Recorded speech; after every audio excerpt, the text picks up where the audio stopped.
It appears that some people are having a rough time. And no, I'm not talking about the Europeans with the heat wave. I, I've seen so much narrative about that one. And I can understand the accusations of, oh, this is just third worldism because you don't want to fix the problem. I get it, but if you actually live in a place where you only suffer actual heat waves like 3 times a year, I think it's fine, and you will probably just survive with a fan. I don't think it's a massive deal. But if you're gonna be complaining all the time, maybe you should shut up and actually buy an air conditioner. It's not a big deal either, right? Nowadays, it's not even that expensive. Not like back in the day, at least. It used to be pretty fancy pants kind of stuff, you know what I'm saying? No, I'm talking about. I don't want to say me, but I don't like what YouTube is doing recently. Every single change in YouTube is always a massive disaster. This time around, not only it is, as usual, resetting my settings on the waiting rooms, which happened again. It's been, what, 3 times in 2 weeks? Something that's never happened before. Pretty annoying stuff. Today wasn't even loading the chat properly. In the sense of, okay, it's 30 minutes before stream. I'm gonna open everything up. Oh, well, you see, chat is actually not available on this live stream. What do you mean not available? I just made it available. What are you doing? What are you saying? So I had to disable it again and re-enable it for it to work. That's never happened to me before. Are we sure YouTube is not breaking? I mean, it's YouTube. So I'm pretty much assuming it breaks literally every single time I use it. Because it just appears to be the case. It's just a massive disaster all the time. It shouldn't be this way, but it kinda is. Oh, I see what you're doing here, and I don't like it. Well, it shouldn't be surprising. It should be surprising. Some of these news sites are just insane too, with their loads. What a disaster. What a disaster! I want to flee. I want to flee from many things. In this case, I want to flee from, I don't know, modern technology, I suppose. I bet we get some modern technology for music. That should be good. I feel those properly, because recently, goddamn, it feels like everything has been just a massive disaster here. Holy, what the hell? Okay, alright. But since I'm talking about snitching in the title, of course, I'm talking about somebody that could be in big trouble. But a really specific people? A very specific man, in this case. I suppose. So let us bring up the first info today. It's joking. Everything is joking for no reason. I hate this. It's just a couple of Firefox tabs. This was not a problem until what? A month and a half ago? 2 months ago? What's your problem, man? The computer's the same. So what changed? Firefox is now even worse? I guess so. I hate technology. But there are other things I also hate. So maybe it's actually not that bad in comparison. So apparently has some bikers in big trouble, legally speaking. Is the music too loud? I hope not. It kinda sounds okay in my ears, but the gauge seems to be a little bit too high, maybe.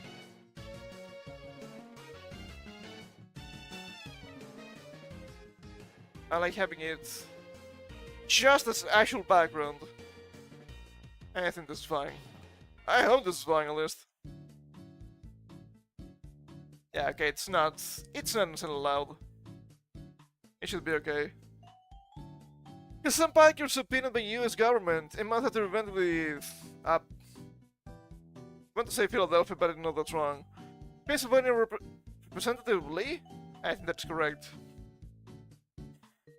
Which is of course not surprising. And Well, if anything, what's surprising is that this guy is getting investigated right now. You had years of this guy with insane rhetoric, but only now is important. Well, I don't think Ricky Scott is gonna let loose of this bomb. Look, look. Whatever you might think of the guy, either Hassan Piker and Ricky Scott, you're gonna just go around the internet and telling people to kill the man, okay? That doesn't make any sense. Ah, but he got banned. What, 24 hours? Wow, cool. So nice. Come on now. He didn't forget. He didn't forget. And he will not forgive, I don't think. A little more than a month after he appeared at a campaign event in Michigan with Congresswoman Summer Lee, Democrat, Pennsylvania, I think that's correct. Last Twitch streamer Hassan Piker was subpoenaed by the US Treasury Department's Office of Foreign Assets Control over his March trip to Cuba, according to multiple reports. Pretty funny, pretty funny. I don't know how in depth they're gonna go with this. Of course he's gonna say, "Ah, look at them, we're just sending humanitarian aid." I mean, if you're breaking all of the laws in the book, I don't care how you try to justify it. It's gonna be seen as something illegal, and you're gonna get investigated. Take them long enough, though. Piker, who goes by Hassan Abbey on the streaming platform Twitch, where he has 3.1 million followers, was subpoenaed alongside Medea Benjamin, co-founder of the feminist anti-war non-profit Gold Pink, Women for Peace. Anti-war. Are we sure? With these people, I don't know, I never know. According to May 23rd report from Fox News, May 23rd extra post, formerly Twitter I guess, formerly retweet too, of the honest article, Piker slammed the move. The American government, it's right here. The American government would rather try to criminalize delivering aid to countries we've starved than punish the Epstein class. I said, the Epstein class. They make everything so lame, dude. Look, if you just hate the globalists, if you just hate the Jews, just say it. You can say it, okay? You're the preferred child anyway. It's fine. You can just say it. Apparently. I love when people say, Jesus Christ, these people made anti-Semitism seem extremely gay and annoying. Not wrong! The report came a little more than a month after the Los Angeles-based streamer Based? I'm gonna need a quote for that one. Appeared alongside Lee and a number of other speakers at the campaign event for US Senate candidate Abdul El-Sayed at the University of Michigan. That sounds like an outstanding American citizen here. This appearance with Piker drew backlash from her Jewish colleges and Stand With Us, a pro-Israel advocacy organization with all condemning Piker as anti-Semitic. I mean, by definition he will be, but oh no, it's anti-Zionist. Look, once again, the actual deranged people on social media being justified, making everything sound extremely gay and annoying. How do they manage to do this? It's insane to me. Lee was selected in 2022 to Pennsylvania's 12th congressional district, which covers a large part of Pittsburgh, including Squirrel Hill. Seems like a nice place. It probably isn't. A historical Jewish community. If only I have read. I mean, why does it matter, right? Do they have actual squirrels? If not, I'm not interested. He won the Democratic primary for the Senate on May 19th, beating challenger William Parker. Here's what to know. Who is Hassan Piker? Sadly, we know too much about this man. It's not that hot, but I kinda want to run my fan here. Whoa. Hey, what happened with that? Stop reloading the page. I hate when you do that. USA Today News. Why are you like this? Piker, a Turkish-American leftist Twitch streamer. I start to understand why people hate multiple nationalities. I don't think it's necessarily bad, but if it's used for evil all the time, yeah, maybe it shouldn't be allowed. Hot take. After all, especially in the USA at least, they keep using the double citizenship to be like, oh yeah, you know what? I'm gonna drain resources for my own country. Not as cool as Reza for sure, but yeah, maybe that shouldn't happen, and maybe that's bad, and maybe that shouldn't be allowed. Streamer who commented on political topics has drawn ire from both sides of the aisle. From both sides. Given his position, it's rather unique. But it's not all that strange. Because we know that at least one side has the... How do they use this pretty nice underworld? Penchant? I think it's penchant, the word I'm looking for. To completely cannibalize in their own. Not really surprising now, is it? But even says it's opposed to Zionism, defends the rights of Jewish people. Okay, in his streams, even says he's opposed to Zionism, defends the rights of Jewish people. I mean, not necessarily inconsistent, to be honest, but maybe Zionism is not really the word you're looking for in this case. I know it's kind of a, not a slur, but a buzzword nowadays. So that's gonna try interaction maybe? I have no idea. Rather be famous than being correct. Or to be, dare I say, truthful. But both Democrats and Republicans have slammed him as anti-Semitic. Also Twitch, because he was being literally anti-Semitic. Then they had to cut the rules a little bit. Well, you see, there may be actually a difference here. We would say some stuff. So it's fine when he does it, because he's not talking about the people, he's talking about the ideology. But it's not fine when you do it. Okay? It will never be fine when you do it. Make no mistake about that. He's made a number of inflammatory comments, like saying yada yada 9/11, and then live stream viewers that, oh, I don't remember that one. He said it doesn't matter if rape happened on October 7th, it doesn't change the dynamic for me.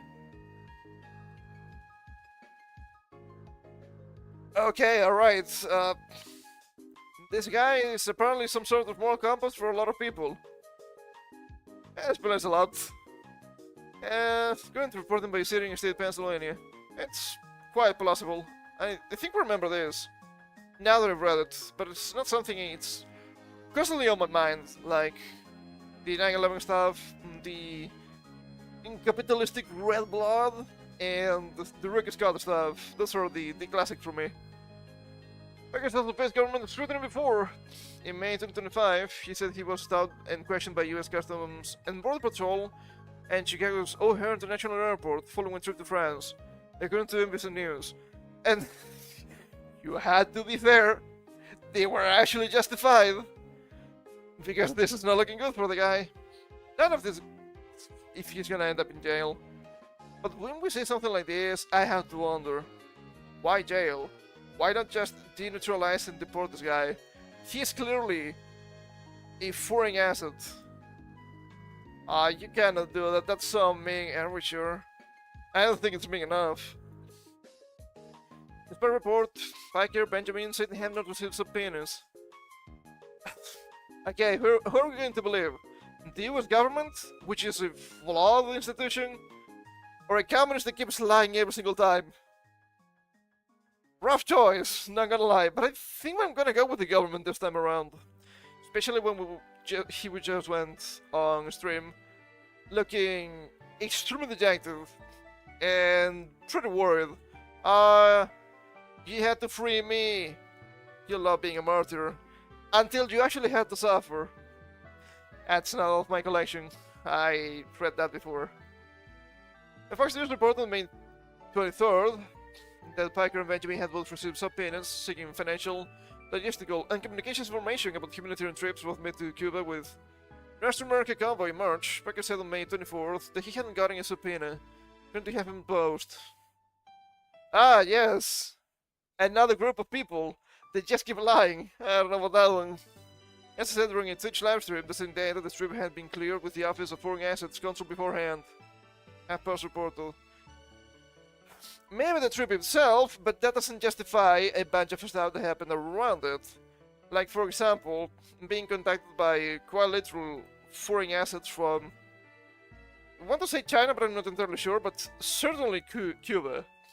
Which, hey, maybe that will be something questionable and worthy of being investigated. Also, it appears he didn't have the proper papers to do this trip, and he didn't stay in allowed hotel. So strange how they keep missing details. I wonder if that's on purpose. Benjamin as to the post, she hadn't been served a subpoena of May 24th. I mean, the flashing is a pretty common activity for these people. Lee and Packer appeared together in April ahead of Pennsylvania primary election. On April 7th, University of Michigan, here's the campaign rally for LCL. Oh, hold up. During about 500 students will online viewers watch via Twitch live stream. According to the Michigan Daily, the speakers include Piker, Lee, Rep. Rashida Tlaib. I find it really difficult to properly read these American names. Please understand. Amir McLeod, University of Michigan Board of Freedom's candidate, Ann Arbor, Mayor candidate Yosef Rab. Stop reloading the fucking page! You fucking lunatic! It's so difficult to understand. I'm trying to read this. Ann Arbor, Mayor candidate Yosef Rabbi? I think Rabbi is reading in a different way. No, since sophomore, Summit Luth, the University of Central Student Government President. During a rally, Lee emphasized the importance of voters' collective power, the Michigan Daily reported. I mean, isn't that so stupid? I mean, isn't that what voting is about? About the collective power of voters? Hello, democracy? I don't know how many thousand years too late, but here we go. Right now, I'm not asking you here to believe in us, Lee said. I'm asking you to vote for us, but I'm saying that I need you to believe in you. I need to believe in how powerful we are as a collective. Sounds like having up words. Oh, disgusting. This many officials, pro-Israel advocacy organization lambast Lee's appearance with Biker. And to sneeze, maybe the fan was a bad idea. Maybe it was a bad idea. Let me turn it off. For now. State Rep Dan Frankel, Democrat Pittsburgh, and State Senator, I guess? Judy Schwank? Can't take you seriously with this name. Creatures of the Pittsburgh Legislative Jewish Caucus. Interesting. Released a statement together condemning Lee's appearance with Biker. St. Biker has repeatedly trafficked in anti-Semitic statements. I mean, yeah, what did you expect? He has to support the current thing, and the current thing is Palestine. So that's gonna happen. At a time when Jewish communities are facing rising threats and harassment, is it wrong for me to say that this is actually just self-inflicted? It is a response to your actions and narratives. That's all I'm gonna say. Public officials have an obligation to be unequivocal about the voices they elevate and the company they keep. They said in the April statement posted to Twitter, formerly X. Years ago, Rep. Lee agreed to withdraw from a fundraising event that would have placed her on a stage with the speakers known for extremist and anti-Semitic rhetoric. It is not too late to make that same choice again, refusing to legitimize intolerance. Refusing to legitimize intolerance. Oh my god, there's something about pots and kettles and blackness. What do they mean by this? So strange, I wouldn't know. I wouldn't know, really. So many medical statements here. Following the event, stand with us Ambassador Lee for appearing with Pike in a lengthy statement posted to the website. What? My goodness, that was kind of light, I don't know why. At a time when anti-Semitism is rising to record levels, it has never been more important for our elected officials to take a firm stance against any figures who may be promoting or amplifying anti-Semitic and anti-Zionist messaging. Now you mention both. So, let's start with Mid-Atlantic Regional Director Julie Paris. Representing the Summer Lee's decision to campaign alongside Biker, It's a message to her constituents that she does not represent all of us. She rolls a leader in Congress. She has responsibility to represent her Jewish, Zionist, and Israeli constituents, just as she will any others. What about the Americans, by the way? Yeah, who cares about those, right? Yeah, just who cares about those? I mean, I could be nice enough to want to understand what these people are trying to say, but at the same time, no, I just don't care. You're just eating each other at this point in time. And you know what? Please keep doing so. I don't have any patience for you people. In defense appearance, she remains unequivocal and condemning hate. In defense appearing, if they're just gonna be everything about, oh look, you saw it, this is Ibaraki. You can criticize the guy for being an actual piece of shit, but you're not doing that, are you? The defender appearing alongside Biker is the interceding and step Pennsylvania ahead of the event. At the moment when Donald Trump is threatening catastrophic violence against Iran and saying a whole civilization will die tonight, operators are deeply out of a step. It isn't what some choose to focus on, she said. We need to invite young people in, take them seriously, and recognize their politics as strong everyday people have a real hand in shaping them. Maybe that's the problem, maybe we should have everyday people. Because everyday people are stupid, and they don't know what they're doing when they vote. I might want fewer people voting, actually. She added that she would continue showing up to speak with young people about the issues defining their lives and futures. And continue to be unequivocally condemning Islamophobia, racism, anti-Semitism, and all forms of hate. I gotta be real. Condemning all three at the same time, that's gonna be pretty difficult. Because all of them stand as opposition to the other isms and phobias. Dang, yeah, these people can never be consistent. If reporters have questions about Hassan Piker's statements, they should ask Hassan Piker, Oli said. I focus on reaching young people and bringing more people into the democratic process that too often pushes them away. Just say young people again, please. I haven't drunk enough today. And I understand what she is trying to say here. I have bigger fish to fry. And the bigger fish is getting young people to vote for us. Which... actually pretty good strat, not gonna lie. I don't know if the democratic process often pushes them away. But I guess that's a possibility. In 2024, Lay backed out of an engagement with a Muslim group following backlash regarding other speakers' anti-Semitic and homophobic comments. Into Politico. Who cares about this, dude? Half of these articles just, oh, look at them! They're all anti-Semitic! Okay, and... we can have actual grievances with these people. You could be talking about what's actually going on here. I'm not gonna end this, I don't fucking care, we're gonna jump to the next thing. Because it's gonna be more important, I bet. From the post-millennial, at least. Democrat darling streamer Hassan Piker names Roy Singham as backer of far-left protests after federal subpoena. And I bet we're gonna mention it here. Hassan said something along the lines of, but you know, everything I just mentioned was public information, so it's not a big deal. Might have been public information, but you're confirming not only it's happening, it's not a schizo theory, but you're also in with these people. It's a little bit self-incriminating. Maybe don't, maybe shut up, okay? I know the streamers talk a lot, but maybe shut up about important stuff.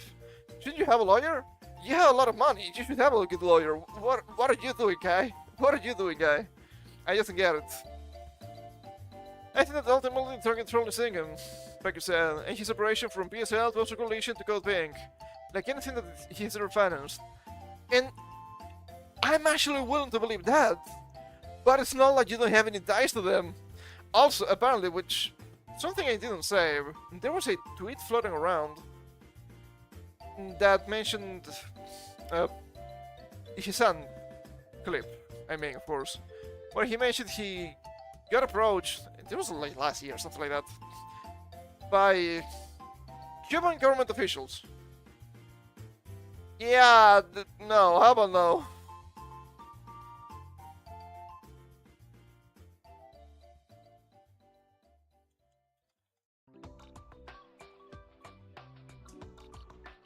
Jeez, this is giga laggy. This is giga laggy.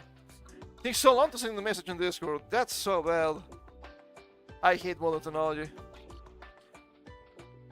So yeah, if you could probably have ties to those people, maybe be careful with the things you say, because I have no doubt that probably COPIUM officials were getting into this guy's DMs for we could have some sort of event here for good PR for Cuba. And don't say it to the live stream? Hello? What are you doing, guy?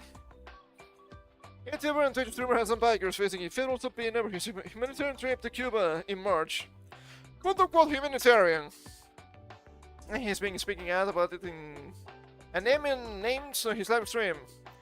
I can identify Neville Roy Singham, a Marxist activist and founder of a ThoughtWorks IT, a supplying the bankroll behind the trip, and socialist political advocacy. It's not me, there's other people. You had ties to them? Yeah, you might be in trouble too. Please, I beg. If I can only get a single wish from the US government, just get rid of this guy. I'm not saying to kill this guy, of course not. Throw him into jail, send him back to Turkey, whatever you do. Just please get rid of him. Oh, it's gonna be so good if it happens. Biden has been in the campaign trail with many Democrats and has been something of the leftist darling. Leftist darling. They love this man, I don't know why.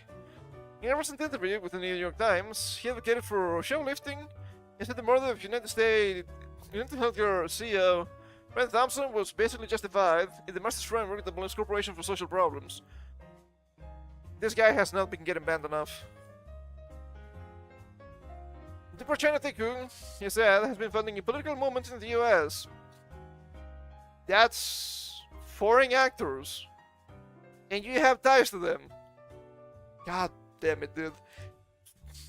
It's paramount for people to understand that the guys you watch talking about news, politics, doing live streams, they're a bunch of fucking idiots.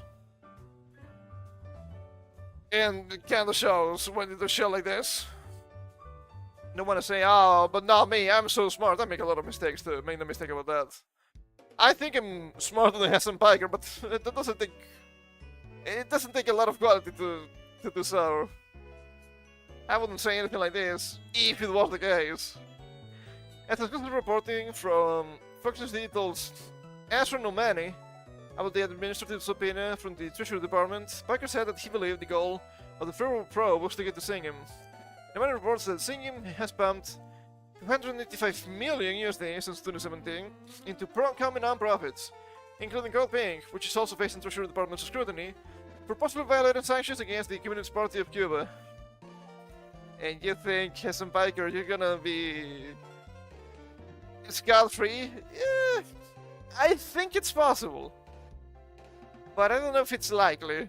I don't know enough about the ins and outs of all of this legal stuff. They have a clip here, but I'm pretty sure they're gonna mention the important part here in the quotes. So might as well just read the quotes.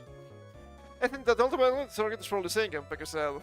His separation from PSL, Party for Socialism and Liberation, turns a coalition to COPIUM, like anything that he has ever financed, and it's not new. It's been around for a while, but it's all obviously.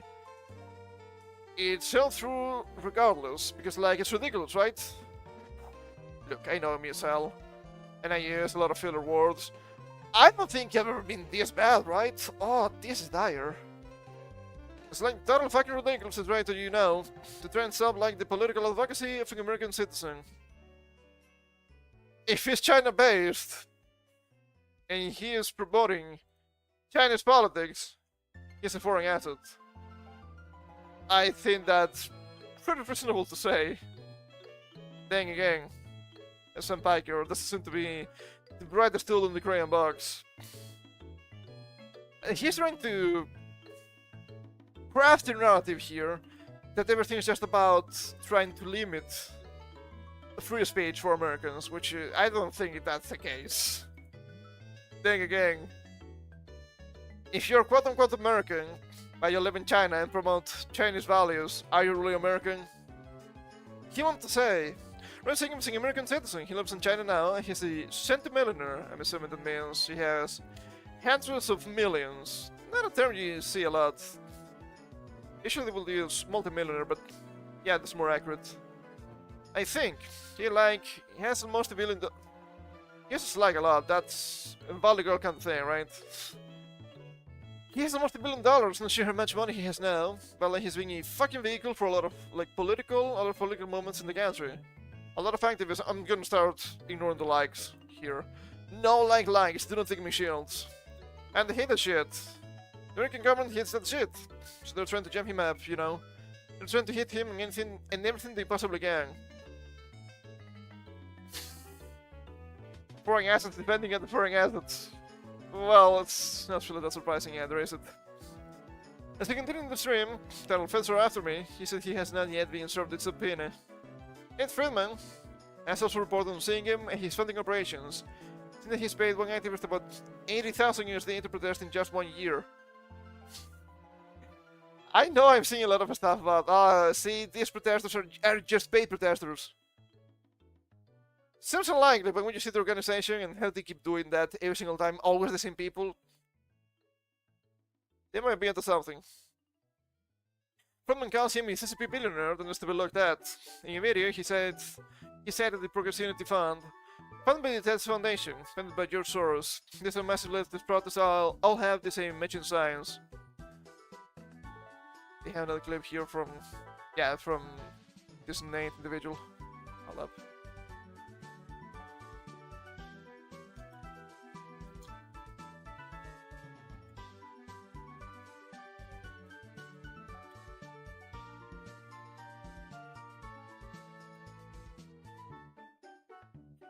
Packaging couldn't pay on this road trip to Cuba in March. Team painted murals for the humanitarian aid, reported that roads all the rest of the island nations to come to blackout. that was pretty funny. What? How is it possible? Didn't have any lights. I didn't have any power. I wonder why. Useful idiots all around. I'm probably shocked how they had going around the huge blockade of Cuba following the indictment and ouster of Venezuelan leader Nicolas Maduro. Cuba's former president Raul Castro has been indicted. Indicted or indicted? Indicted is probably correct. I'm not sure. Indignation. For the downing of private use planes that were on a humanitarian mission to rescue migrants at risk at sea. In his stream, Packer addressed Nomani, who has been seeking to interview him, and was watching his stream. A follower claimed that this is creepy as hell. Why would that be creepy as hell? You have a guy, apparently just a guy, just a streamer, just a podcaster, having ties to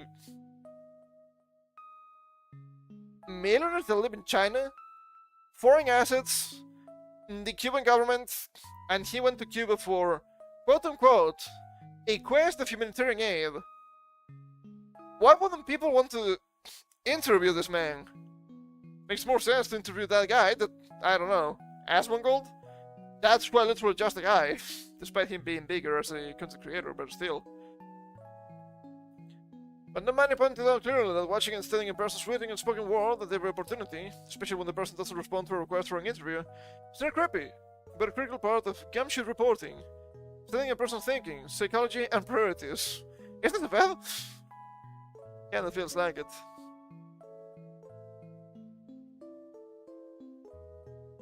Do I believe this guy is gonna end up in jail? Probably not.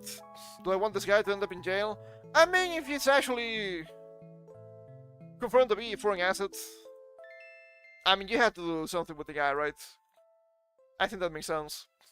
I think there is some strange stuff here going on. I have to admit that I don't really know too much about this single individual or these organizations that mentioned, like Gold Pink. But I would say it makes sense for the government to investigate them. But once again, they just have ties to foreign assets. They just have ties to the Cuban government to some extent. Why wouldn't they? Being investigated doesn't mean this guy's gonna end up in jail. But it would be an insane day on the internet for if that were to happen, of course. We'll see what happens with this. I'm trying to follow it somewhat. But of course, justice is always really slow, no matter what you do. Speaking of, I guess something that's also slow and usually not good. Hey, what about Twitch? There we go. I've seen a couple of changes here on Twitch. I don't think they're good either. From Zach Busy. Funny last name every single time he gets me. Here's subscriptions. Tier 2 and 3 will soon be able to send gifts in chat. Creators will be able to deactivate this feature or limit some gifts.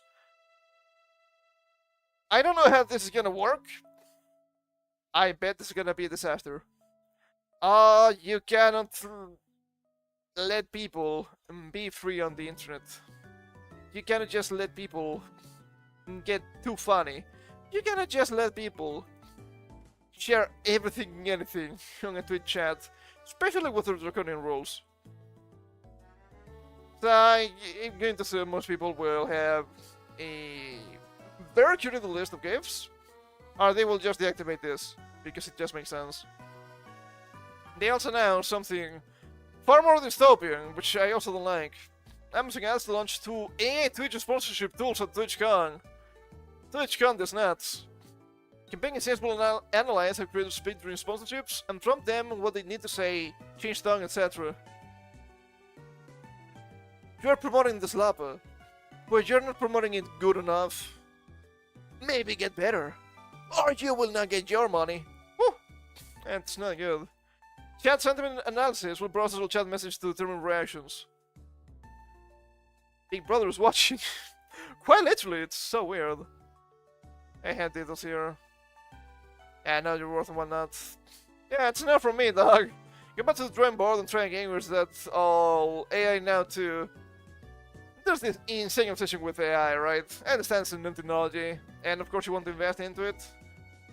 I just don't think AI is always the solution.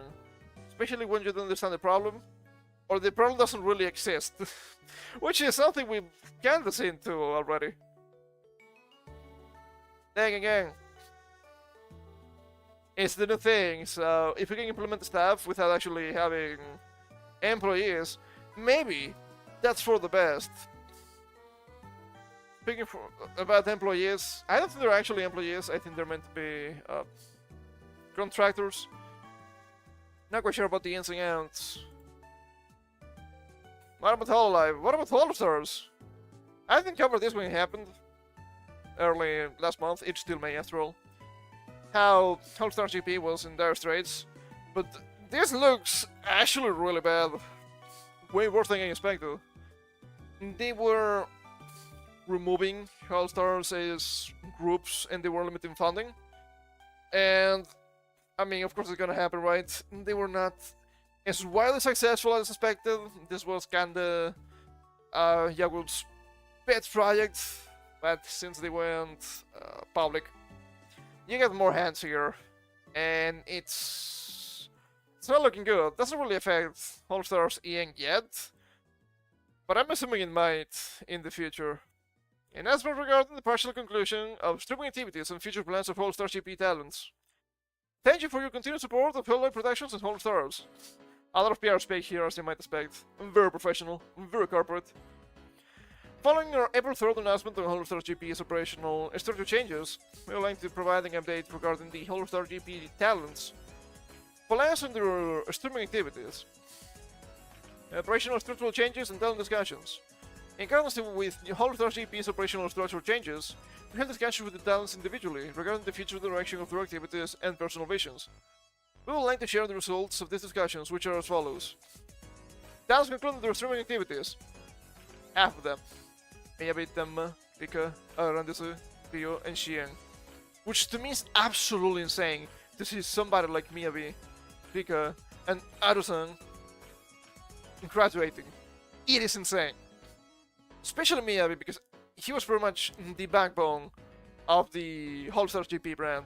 Absolutely fucking insane. Guys continue their activities. Ithuru, Astel, Roveru, Oga, Fuma, and Uyu, which I'm not really familiar with Uyu. Don't even put a face to the name, I'm sorry. I haven't watched All Stars in a long, long time. I used to watch Arusan quite a lot back in the day. He was usually playing some sort of uh, Minecraft challenge with his viewers, which was kind of fun. I guess not anymore. Shame. But we understand that some of this news may be difficult for many. We kindly ask for your support regarding each challenge decision. I mean, what are you gonna do, right? And they mention on letters, sure. Memberships for members only content will be discontinued approximately 3 months after the talent's final streaming date, as listed above. Please note that the exact dates the server's ascent will differ depending on the talent, so we ask that you take note of this date separately. At the time we have left with some of the talents is limited, we hope that you will warmly support them until their activities come to an end. About the future, as previously announced, All-Star GP will continue to work in tandem with its talents and with policies that prioritize individual activities. In addition, please note this announcement and our previously released statement have no relation to All-Stars English, which will continue to operate as a separate project. Please refrain from making direct inquiries to All-Stars talents regarding this announcement. Which, yeah, even if they had information, they probably don't want to talk about it, which kinda makes sense. In closing, All-Star GP management would like to express our heartfelt gratitude to everyone who has watched and supported All-Stars content up until now. It is thanks to your continuous encouragement that they have been able to come this far. We sincerely hope that the talents, but just the different path, will, will continue to lead bright and fulfilling careers. What are they gonna say? Well, I held the fucking dagger itch. Of course not, right? Really professional. We'll also like to ask for your support and encouragement for the talents who will continue their activities moving forward. Which kind of begs the question, what's gonna happen with just 6 people? They're not really nobodies, right? Nobody's probably the biggest still. But it's gonna be really rough. If they're trying to make All-Stars into an actual robust brand, I don't think it's gonna happen, not like this. It's, in general, a difficult situation, I understand, but it's so rough, dude. It is so rough. And maybe I should mention my pet peeve here about content creation. I could be entirely wrong, because, hey, who am I anyway, right? But I think trying to do the same thing as the girls do, but just with guys, is just a recipe for disaster. Because, of course, people are gonna watch for different reasons. You can just have the girl idols and cute girl doing cute thing and whatever, and that's fine, but that's not gonna work with guys. You need to offer something different. And sure, they're kinda meant to be idols too, but I mean, I've seen some idling stuff, I've seen some shitting stuff. They're pretty sus, they're pretty funny. I can give you as much, but you need to see what appeals to the biggest demographic in this case, and the biggest demographic is actually just guys. So you kinda need to do something different. I don't think I'm incorrect when I say this, but content creation spheres like the jungle too. It's not really that easy to become big and successful anyway. Take a sip here.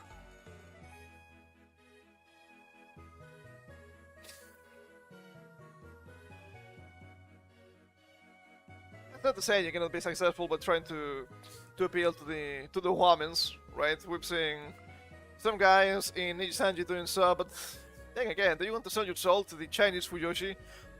It's not for everybody. It's not something I would do. It's very clear I'm not that kind of guy. It's not invalid, but you need to understand who you are and what kind of content you make. So maybe you should try to appeal to those demographics anyway. I don't know. I don't know. What do I know, right? What do I know? I'm just a tiny guy on the internet.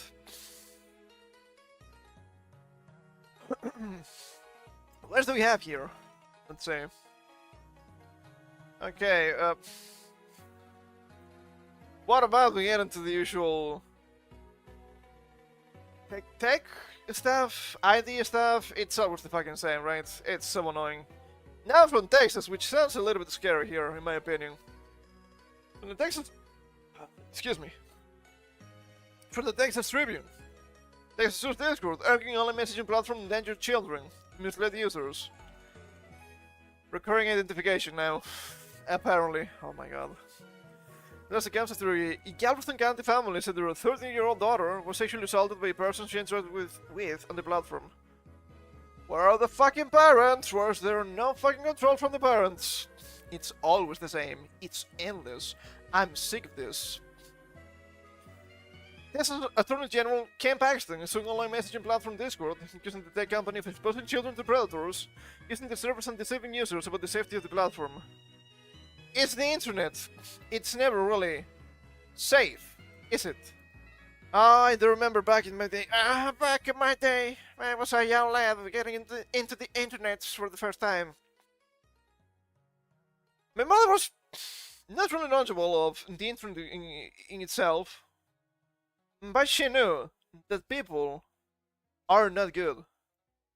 You can have a lot of evil people around, no matter where you are. And so of course she told me, be careful on the internet, because you will see evil people. Do not give them your information, because of course that's dangerous, or potentially dangerous. What happened to that? That is insane, that we have, apparently, allegedly, Gen X and millennial parents that grew up with, I'm gonna say fantastic, but in general, good optic, and now this is happening. I'm probably wrong. These parents are probably not the ones that knew about the internet 20 years ago. These are probably just the fucking normies that don't know anything. So of course it will happen. See, you can just say whatever you want on the internet. Look, I keep on social media as if it's my diary. You fucking idiot. And you're gonna get yourself killed at some point. If not you, your kids. Well, lo and behold. How did that happen?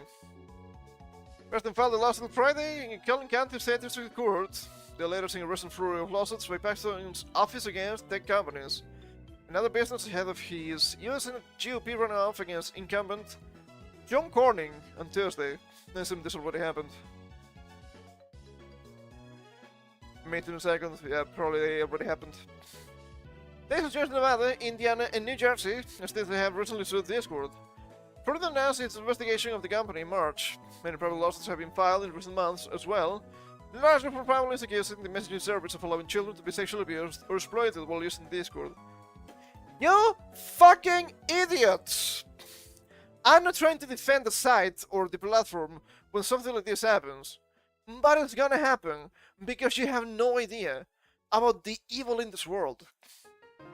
You're absolutely fucking insane. If you know this shit can happen, and these are your kids, why are you not fucking parenting properly? You made the kid, you got the internet service in your home, and you gave the device to the kid. And then you're surprised when this happens. Well, it's your fault, isn't it? God damn it. It drives me fucking nuts every single time. These people are fucking useless. And you know what? I don't need these people to have kids. If you're gonna be retarded, and you're gonna encroach on my freedoms because you're so stupid, you cannot parent properly because you cannot tell the kid, "Oi kid, you don't get the phone anymore. Oi kid, now I'm gonna know what you do on the internet." Why? Because you're fucking parented, you're 13, what do you mean? I just don't want them around anymore. I'm sick of these people. We have to send them back. I don't know, to the moon. We need workers there, I bet. Paxton first opening investigation into the messaging platform in 2024, along with several other tech companies, all probably focused on user data privacy. Paxton announced last October, following the killing of conservative commentator Charlie Kirk, that he will expand the investigation of Discord to include a focus on the sexual exploitation of minors and extreme content on the platform. Yeah, pretty much no correlation here. I know what you mean. I don't think it's entirely wrong. But then again, I need to say, extreme misconduct on the platform. I don't think Discord is the one grooming these guys into being insane assassins, okay? It's more of a case-by-case basis. Server-wise, I do believe. Discord is an online messaging service generally used by people to communicate with playing video games. That used to be the case back in the day. It includes chat functions and the ability for users to create topic-based servers. Paxton hinted Other video game and social media platforms like Snapchat, TikTok, and Roblox in recent months are similar concerns that they are violating user data privacy, allowing their platforms to be used to exploit children. Okay, but violating user data privacy is wildly different from quote-unquote allowing their platforms to be used to exploit children.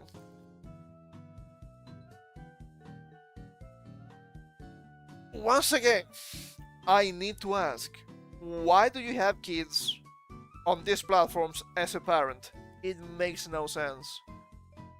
Parents being unable to parent, more news at 11. This has allowed and invited all kinds of nihilistic violence and evil, Paxton said. We're living in a time where the dangers children face online have never been greater, and every parent in Texas deserves to know their child is protected. Every parent in Texas should get off their fucking asses and parent their kids properly. You know how you can protect your kid? Parent them properly. You can protect them yourself. You fucking lunatic. God damn it. Oh, but Texas is so big. Texas is filled with a bunch of fucking idiots too, I guess. My goodness. But in the correct way, it's not enough. These people drive me insane. Also, has allowed and invited all kinds of nihilistic violence and evil. Look, when a platform gets really big, moderation becomes really difficult. Sure. But I don't think those are allowed, usually, by Discord. It's just something that has been able to be fostered because of the current political climate. I wonder why. I wonder who benefits from this. A Discord spokesperson said the platform has robust safety features for teenage users and is continuously working to improve system safety features. The spokesperson noted roughly 80% of Discord users are adults, and the service requires the users to be at least 13. I mean, sure, but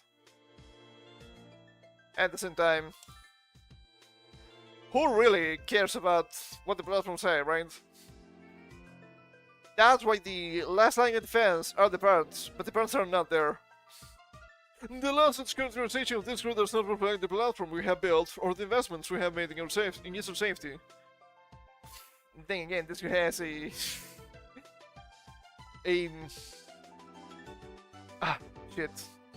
fame of being for groomers and scammers, so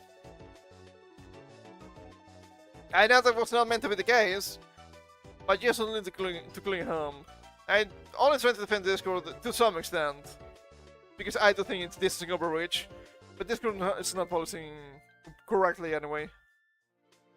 And Discord spokesperson wrote in a statement, "We look forward to collaborating with policymakers in working toward a safer online experience for all users on Discord and across the internet." Punish the parents. Punish the parents. Because they deserve it. Not because they're parenting in a different way from what I think is correct, but because they're clearly not parenting anyway. They don't know anything about what they're doing, and they're actually letting their kids be vulnerable on social media or just the internet in general. Fucking normies. Fucking normies. Normies were a mistake. In 2023, Texas lawmakers strengthened laws requiring social media platforms to protect minors from inappropriate content online. The legislation, called Securing Children Online Through Parental Empowerment, SCOPE Act, is still finding its way through the courts, and parts have been blocked for being unconstitutionally vague. Ah, jeez, I wonder why. It's that maybe done on purpose for more surveillance? Well, I live in Europe, I can tell you yes it is. Doesn't take a genius to understand that one. Bethany has used the remaining provisions of the SCOPE Act to bring lawsuits against Discord and the other tech companies. The last task, the courts require Discord to implement each verification for all users under the law. Gay. Lame and gay. Where are the parents? Why can't the parents do this? Why can't the parents decide? Now it has to be the government. I'm gonna give it a try to the fang. And let's see what happens. There's a face, sneeze again. Why can't the parents do this on their own? I will never understand. Absolutely insane.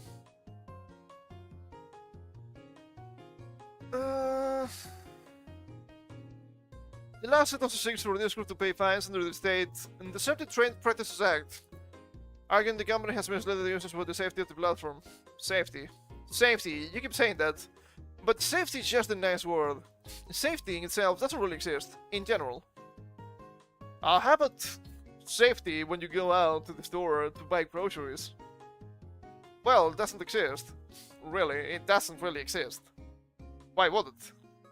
You might find yourself with a lunatic in front of you, a violent criminal, or, I don't know, even an accident. Not trying to add any intentionality necessarily to this. So, sure, safety sounds good, but it doesn't work, because you will always have either accidents or bad actors. And you cannot account for everybody being a bad actor, because then you get into Minority Report kind of fucking bullshit with the pre-crime thing. Well, since anybody could be a bad person, we need to investigate literally everybody. What about innocent until proven guilty? Yeah, well, about that. That's been the case in quite some time. President said in 2025 lawsuit filed with the family of a 13-year-old girl who says she was groomed on Roblox, then later Discord, before being sexually assaulted in her home. The family's lawsuit argues the companies failed to protect the girl. Fucking normies! Where's that Panko clip? So good. It's so good. This is what I mean about parenting. And this is what I mean about fucking normies. A lot of people have only gotten onto the internet around 2014 to 2016 with the advent of social media, and the rest in 2020 with the advent of the T-virus from China. Didn't know anything about the internet. Even to this day, people that have been on the internet for a decade, or a bit over a decade, didn't know anything about the internet, and didn't know anything about OPSEC. It is insane. Sure, we're talking about a 13-year-old girl. Not 13-year-old girl. Which, I mean, getting groomed in Roblox kinda part for the course, I'm afraid. Discord, I guess that can also happen. But before being sexually assaulted in your home, how do these people know where you live? They can only know if you give them any information. I know I'm an old man, I'm ancient, I'm maybe not ancient, I'm not a dinosaur, but I'm clearly an old sage of the internet age. Hey, that rhymes. Not on purpose, of course. I've been on the internet for many years, far too long, you could even say. And I've never shown my face. I've never even give any kind of sensitive information. Maybe you understand now why I had this special 3D skin I use for streams. And I'm not willing to do so if I can avoid it. I know that when content creators get big, I assume that could happen, it's a possibility. And you get into pending stuff, well, you start to give your actual information to some of these sites, right? You have to give your banking information to Twitch for revenue, also the same to YouTube. And that could get leaked, but you wouldn't be like, oh yeah, I'm just leaving, I don't know, Rome? In this street. Maybe don't, right? For example, that could be a bad idea. We've also seen how people can just get doxxed by showing images of their surroundings. Simple images at that. Google Maps really scary. Some people, I want to say, they have used the position of stars to also locate individuals. Really scary stuff. But normies don't know anything about this. Normies don't care, because your normie internet user is just constantly on social media, on Twitter, Facebook, what the fucking social media the people use? I don't know. I don't like social media. Surprising, I know. Imagine my shock. I use Twitter because it's useful to get new stuff, especially nowadays. Kind of feels that you need to have one if you're a content creator. So there's also that. And they keep giving out sensitive information. Back in the day, once again, people just use nicknames all the time. Even nowadays, you see groups of people using nicknames, right? Ooh. right here. Maybe we're using nicknames here right now, potentially. Because you understand privacy is important. How many times have we saying, either on YouTube, either, I'm guessing Facebook is inevitable, but still, or even on Twitter, accounts that are just first name, last name, or first name, middle name, last name, the actual legal name, with their actual location. Are you stupid? Ah, jeez, they're coming for me, they're attacking me, they're doing all of the same things. And sure, that is wrong, but you're not protecting yourself. What the fuck are you doing? You need to teach your kids to be internet savvy, but they can't because they don't know anything. And they don't care. They don't even care about knowing. Because if I were confronted as a parent, which I'm not, but let's assume I was, with a new technology like the internet, and I didn't know anything about it. Let's assume I was born 50 years ago and I had a kid. Well, I don't know anything about the internet. It seems like a big place. Shouldn't I know something before I leave my kid with unchecked control of this strange technology / location? Yeah. Yeah, you would. But then again, the sort of the parents are, the kid is so annoying. There you go, the phone. Just watch videos. And then you get shit like Elsagate. Absolute fucking bullshit.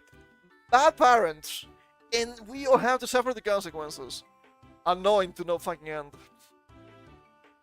This week, Pastor also sued WhatsApp and Sprint Company matter. I think the platform can access users' private messages. Yeah, there was something about, end-to-end integration. Yeah, it's actually not real. And I mean, what did you expect? What did you really expect? I'm gonna be honest.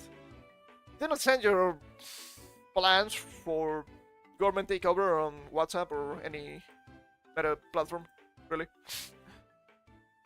And that's it. Do you have... Nah, you don't seem to have comments. What a shame. What a shame. I must have a similar article from The Guardian, so this is the UK. It's tsunami of harm. Excuse you. It's in English. You have to say tidal wave, okay? Tidal wave. That's a funny spell to use, I guess. Views in tackling online safety for under 16s in the UK. Campaigners, teenagers, legislators, and experts give their opinions in the government's social media consultation. I think that's kind of long. There's a bunch of similar cases, I guess. And, well, no, this doesn't really work, because you can just ignore the limitations. I'm gonna ignore the opening paragraphs, because we know what we're talking about. We've been talking about the Online Safety Act for months. We all understand. So we have Ian Russell, 62, father of Molly Russell. Russell, a prominent online safety campaigner, wants action turns the tide on the tsunami of unacceptable and avoidable harm. Russell's 14-year-old daughter Molly took her own life after watching harmful content on Instagram and Pinterest. Harmful content on Instagram and Pinterest. Okay, Russell. Oh, in this case. Why did you have a 14-year-old daughter with unchecked access to the internet? There's a link here. So let's say if we can... To look at the world. Starting was more than 3 years old. How about Russell fell into vortex with despair on social media? Shut the fuck up. I'm not gonna singing. I'm not gonna give you my information. Let's see. What they mention here? They said harmful content. Harmful content. Hold up. It's the only mention of harmful here that we have.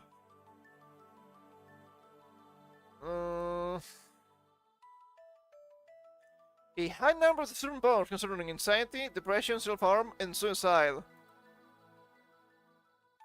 On Instagram and Pinterest? Really? I guess it's not impossible. It seems more like Twitter. Seems more like TikTok and Reddit, to be fair. Why can't you talk to your kids anymore? Why is that so difficult nowadays? I have no idea. He is not in favor of a blanket under 16s ban for major platforms, as in Australia, but it will form a cliff edge that will expose teenagers to harmful content on unreformed platforms as soon as they are old enough. And what are you meant to do? Be a kid forever? Come on now. Last week he came out in support of a more nuanced approach where platforms that do not meet strict safety standards will be blocked to under 16s, with teenagers allowed to access safe apps. You know what happens when you have a safe app for kids? The predators are gonna flock to it. Oh, look at this! A succulent Chinese meal. But it's not bittersweet pork. It's a bunch of kids. Currently, most major platforms have a minimum age of 13 in the UK, element setting effect, with the General Data Protection Regulation. There's no formal limit for social media. Russell, the chair of the Molly Rose Foundation charity, has been critical of the basic implementation of the Online Safety Act and wants it to be rebooted. On top of that, he wants to ban aggressive algorithms that serve harmful content to teens, and targeting of app features such as infinite scrolling, push notifications, and autoplay. You know you can just disable push notifications and autoplay, right? Station in the settings, it's not a dip. Infinite scrolling, I mean it's a different thing though. This is an opportunity to go much further than a blanket ban, which will offer a false sense of safety to parents and currently unravel, he says. There's a massive problem with all of this. People are really easy to forget about the stuff that happened not that long ago. See, it's these algorithms that show people harmful content to teens. It was not the internet that kick-started the anorexia and bulimia pandemic in the late 90s and early 2000s. It wasn't. It was social contagion. You could even say it was the TV to some extent. But that shit is gonna happen, because teens are volatile. And I'm gonna say this could have been prevented if you talk to your kids. Potentially. Not every single case, some kids are far too young, I guess. Yeah. I cannot take you seriously with this name. Esther Gay. Okay, alright. 39, mother for Brianna Gay. Gay is in favor of a ban, I bet you are. Her daughter Brianna was more than 2023, and she believes social media addiction contributed to her daughter's mental health issues, leading to her taking risks with her personal safety. Brianna, who was transgender, I bet there's no relation with this, became isolated through heavy use of social media and suffered from anxiety and body dysmorphia. Do you think that maybe this was also caused by unchecked access to social media? It's not the first case you see, so I think that's likely. I support raising the age of social media. At the moment, as it stands, social media represents a serious risk to under-16s, she says. Gay! The founder of Brianna Gay Legacy Project, which promotes online safety education, also wants curbs and editing features and more help for teens in navigating an online world. More help for teens! What about the parents? What about the fucking parents? We cannot just take something away, so we need to make sure that we educate children in digital literacy, so that when they enter the world of social media, they have the emotional maturity to deal with it, she says. Isn't that your fucking job as a parent, though?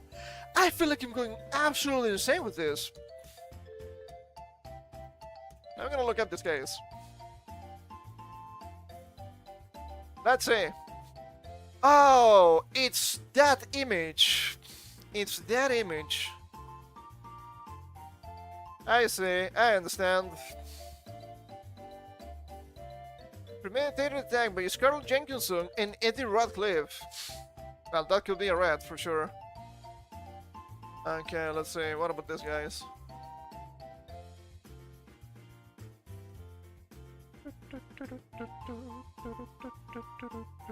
So we have images of the kid, but not images of the individuals. Okay, this is also from The Guardian. 20 years old. Thought it would be fun. Waited to teenagers kill Brianna Gay. Well, Jenkins said killing was exciting, but later rock life. Want to help the work all he passed at court heroes. Okay, alright. I don't think this has anything to do with social media use. I'm gonna be honest. Some people are fucked up. This happened already before social media was a thing. That's what I'm trying to say. Pink, 17, 6th form student. 6th form? What kind of martial arts technique is that? Finn? I don't know. Every time I read that, I want to read something else. I'm not quite sure what. Finn finds the government's proposals to restrict social media from the 16th incredibly harsh, particularly for young people who use those platforms to follow the news and stay connected with friends. Follow the news! As 17, I mean, it doesn't have to be modern news or anything like that, so I guess that's plausible. Stay connected with friends. I guess I can also say that. Hey, do you guys remember Messenger? What about that? Everything's social media now, which I also think is a mistake. There's a lot of ways they could have gone around it instead of just a complete blanket ban. There should be different levels of restrictions, but maybe that's too complicated, he says. It's too complicated because we're thinking about the government. The government doesn't want to work. They never do. They're just a bunch of lazy-ass motherfuckers. And they're just usually really ignorant about what they're trying to legislate on top of that. So do not be surprised when that happens. Why even bother with news? Just bang everything. That will work. Do you guys remember prohibition? However, he believes the government should step in to regulate addictive designs such as infinite scrolling or autoplay.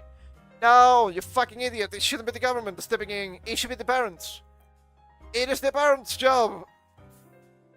And I can agree that some of these sites or some of these platforms like TikTok are not good. I was in support of the TikTok ban, but for different reasons.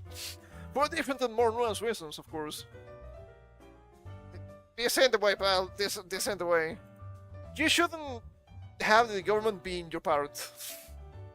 It seems like a bad idea. People should be free to do what they want, but it also comes down to safety. You can just let someone drink themselves to death. I'm gonna do it. This time I'm gonna do it for real. This time I'm gonna explode for real. You can just let someone drink themselves to death. Actually, you can. As long as they're adults. For kids, yes, it is banned. Because it has detrimental effects on developing brains. It's not the same. It's not the same. Because drinking alcohol is not a nuanced activity. Going into the internet is. If I go to, I don't know, into Niche Gamer, for example, to just look information about upcoming games, I don't think I'm gonna get roomed, and I don't think I'm gonna get, I don't know, propagandized by extreme lunatics or anything like that. I guess it could happen at some point, I have no idea. But if you drink alcohol, the consequences are always the same. I don't know, I'm trying to put out the nuance here, but I just don't see it. It's just, oh, please, not the government. Save me from myself. Nah, you're a fucking idiot. That's what happens. Okay, hold up. Is this working properly? Seems to be choking a little bit. I hope it's not too bad. I don't think it's on me though. But the government has good intentions. Finn feels many measures have not been properly considered. For fuck's sake. The government having good intentions. Yeah, that's a good joke. For example, he says the announcement of a statutory smartphone ban in schools in England does not consider how integrated phones and technology are in the classrooms. I hate these fucking kids. Back in my day, we had maybe not smartphones, just phone ban in general. When I was in high school. We had the smartphones already back in the day, okay? You couldn't use phones in general if you were just attending school normally. to say that, oh, but nowadays phones and technology are so integrated into the classrooms, it's a massive fucking cope. You don't need phones to attend the school in England or anywhere. Are you insane? Do you have your notebook? Do you have your pens? Do you have your textbooks? Yes? Why the fuck do you need a phone? You don't. Not only phones should be banned in classrooms, they should be held in special fraudulent cases. Or bags? I think they're also bags. They're probably more expensive. Nowadays, teachers are setting work to do online. Google Classrooms, Microsoft Teams. I feel there's so much more noise to the debate than what's currently being put in. Aren't you gonna access doubts through your phone? I don't think so. You would do that with a computer or laptop, probably. I could allow a tablet, but just for class, not for you to fuck around on the internet. The consultation includes a survey for 10 to 21-year-olds. However, Finn says the online safety debate as a whole has been skewed towards adults' desires. I don't blame them. It's hard to interview kids, but I wish there was more acknowledgement that we're really spoken to adults. There's a problem with this. You're a fucking kid, you don't know anything. Why would you legislate anything? It doesn't make any sense. And that's not me defending the government. I would never. That's me saying everybody here is just stupid. So why do we have to trust them? British teenagers interviewed by NSPCC 11 to 18. The NSPCC has run a series of focus groups about the consultation around the UK. What really helped you was that adults didn't grasp the complexities and nuances of social media and smartphone use. One girl said, I use my phone mainly for research and revision. Normies, do you think you kids are the first ones to actually use technology for something useful? Shut the fuck up! No, you're not! No, you're fucking not! And sure, they're fucking dinosaurs in the governments that don't know anything about technology. But you think that's the only two genders here? Smart little kids and dinosaur politicians? No. Somebody that's been on the internet for 20 years or even more, and somebody that's in the tech, heed my words. You don't know anything of what you're talking about. You're a kid. You're a stupid kid. Stop this. I'm sick of this nonsense. Some focus group members felt that the bank would be punishing them instead of social media companies that failed to enforce their own safety measures. The guess that the brand has been completely lost for these people. Against that background, some called for a more layered approach. The only safety were apps, and more so as gaps for some reason. Adopt safety measures that reflect users' ages. As one said, they wanted gradual exposure to social media so they can have freedom and make mistakes. Have freedom and make mistakes. People don't understand what freedom means anymore. That's also a big problem. You think freedom is something cool, and I don't think freedom is something cool. But freedom is always something dangerous. Because the more free you are, the more your own actions, you're gonna suffer the consequences of your own actions. And I don't think that's wrong, but you should understand that's what's happening. There was a lot of discussion about the behavior of others, with some saying the blame should lie with users, not with platforms. No, the blame should lie with parents. Where are the parents doing all of this? Bitching! Cyberbullying, catfishing, trolling, and grooming were topics that appear regularly in the groups. Ah, trolling! Oh my god, they're trolling me! They're so evil! No fucking idea about technology or the internet. Will be forever justified. Being critically online can affect your mental and physical well-being, said one. Why the parents allow this? I can ask that 15,000 million times. If it's 1,000 million, that would be 5 billion times, right? I could ask that 16 trillion times and I would never get an answer because nobody wants to answer that one.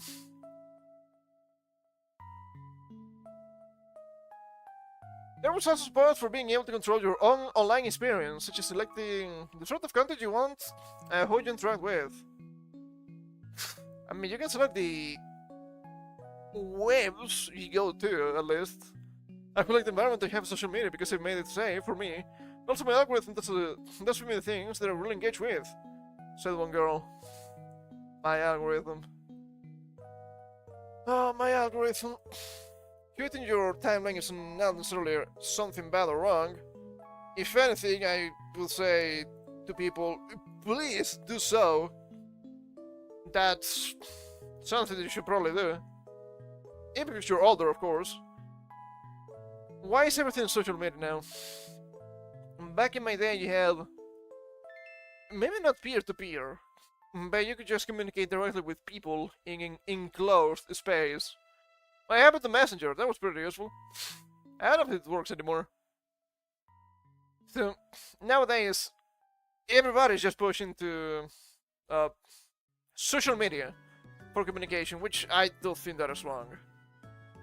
Social media by itself is a strange animal, I will give you as much. But it shouldn't be the be-all, end-all of communication on the internet. That doesn't make any sense. I guess to some extent, Discord tried to be that too, but I also don't think it's kind of working. Because it's a lot of server-side bullshit. Or server-based bullshit. What about Messenger? Did you guys have WhatsApp anyway? Or some more messaging apps? Come on now. She over 61 MP. That looks like an outstanding UK woman. Aura is chair of the Science, Innovation and Technology Committee, which said last week that the status quo is not acceptable for online safety. Aura says the committee was not convinced by a young Australian-style ban. There are concerns about the ban, she says. We had to define what gets logged and the cliff edge situation. In Australia, rises to apps including Instagram and TikTok is treated for under 16s. The criteria for age limitation of a service include if a service enables social interaction between 2 or more users, it allows users to post material.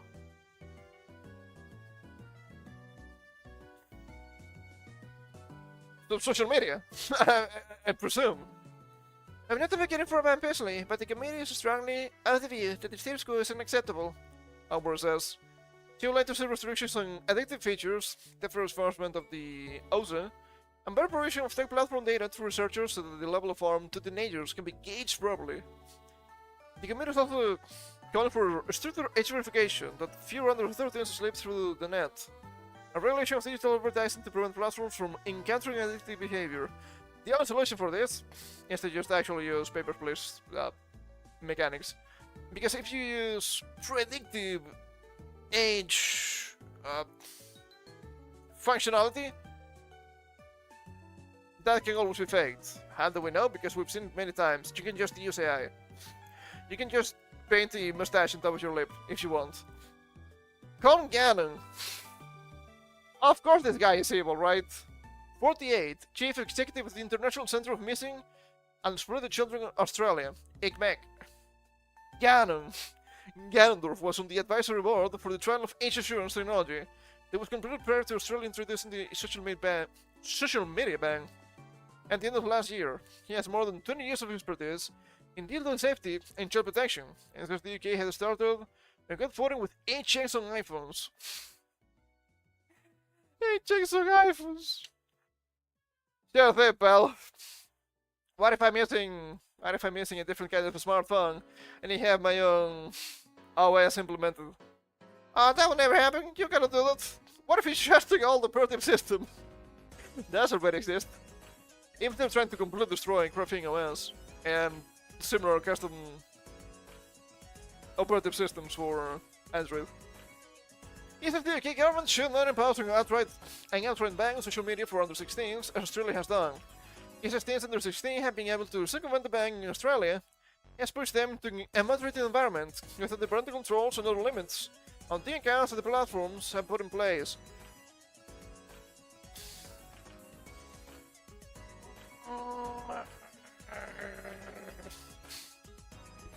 I'm gonna start barking at this point. Without the parental controls. Look, I'm not a big fan of the... How do you call those? Helicopter parenting, I think? Something similar to that. I had the incorrect term. But you cannot just be hands-off while raising your kids. What are you doing? What are you doing? You know what the best parental control is? A parent. Wow. Is that possible? Not anymore. Young people in this generation, the persons under the age of 16 have this ambition and the right to connect, he says. We have to set up safety parameters around that, so that we actually bring in a high level of trust and safety to treat vulnerability as a high priority. Create environments where they can safely engage in community practices that are moderated. Why do they have the ambition and the right to connect? What do you mean a right? The right to connect. The ambition I can understand, right? I don't know if I agree to that. You know what you can do? Just go out! It's that easy. Oh, what the hell? We're still on air, right? We're still online. I think my internet connection is a little bit wobbly at this point. Thank you, internet cable. Very cool. As it stands with the bang, he says, Australia has created an environment where young people are still engaged on social media, but they are not talking to the parents about it. Owing to fears that they are not supposed to be in those platforms. And the parents don't care enough to actually check. Cool. And think, it's working in Australia and continuing to talk to the governments and to say to them, this is not the golden recipe, this is not the template you should follow, he says. I mean, are we gonna really believe the king of evil here? Maybe not. The new Sonny Clark, 33, Tech UK. Sonny Clark, an associate director of the UK Tech Industry Trade Group, which represents the majority of social media firms, says there's a broad consensus against the ban within Tech UK's membership, which includes platforms such as Spotify and Google. Platform, by the way. A key reason is defining what should be banned, with members concerned that just banning platforms because they operate in social media would be too punitive. That's what the government does, right? They just ban shit. Without any care, without any nuance. Instead, the government should focus on features that are deemed unsafe. They come for universal standards for platforms accessed by children. The particular feature is found to cause alarm. That is regulated across all platforms, she says. Meta, a big player in the sector, as the owner of Facebook and Instagram, like user ages to be confirmed when they set up their smartphone or buying app. So they don't have to do it themselves, but they can sell you the technology to do so because they have it. We've read about this before. Really nasty. With the Lizardman, Mark Zuckerberg's company providing further age assurance, once users open an account, social media platform can provide an age-appropriate experience, Meta argues. Do you remember when you could use the internet without an insane amount of account creation? Not everything is just accounts. Now everything is just, oh, you have to log in. Oh. No. I just don't want to. You cannot make me. I understand making accounts for social media, right? That just makes sense. It feels like you need accounts for literally everything. What about account creation when you're setting up the device? Account creation for a computer? See what I mean? They don't know anything. They don't know anything. Arturo that's a Spanish name, right? I think so.